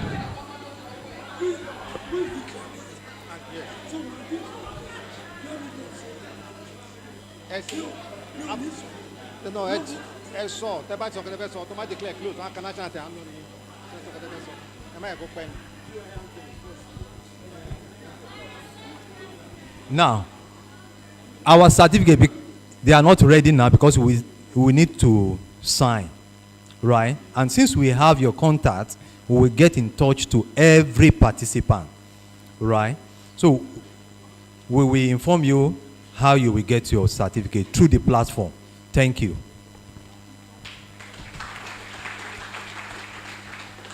Thank you. I've given the vote of thanks, but I may need to let you know this is the first conference organized by the chapter. We are looking into migrating into hosting a journal. So you have a journal, that journal will be hosted with a very international journal abroad. So also conference proceedings will follow, and we want you to continue in this vein. You have been exposed, you have seen, you have conquered. So don't think that is the end. We have put you into the right pedestrian, and I wish you well. President Ogundero will declare the conference closed. Thank you. please, students, you are asked to please wait behind to assist us in returning all these chairs to different offices that we took them from. Thank you very much. Thank you, everyone. I'm sure that we can all bear witness that we have had an exciting, educating, impactful conference. Am I right? So let's appreciate all of us, the participants. Let's appreciate ourselves. On this note, we are declaring the CSN Oyo State Conference 2026 closed. Thank you. Thank you, ma. UI anthem, please. UI anthem. UI anthem.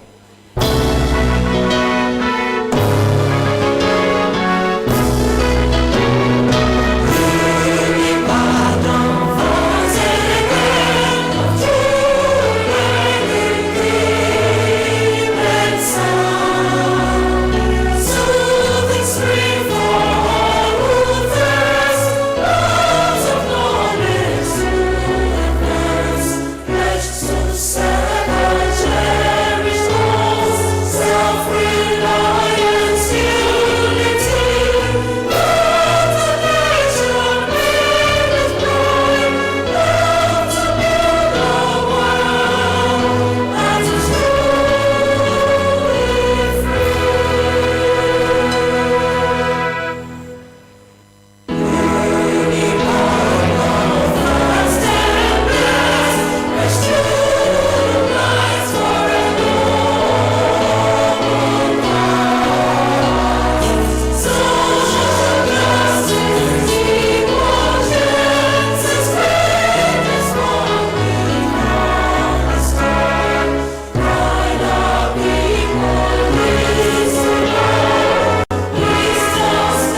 the national anthem. Nigeria, we hail thee, our own dear native land. Though tribe and tongue may differ, in brotherhood we stand. Nigerians all and proud to serve our sovereign motherland.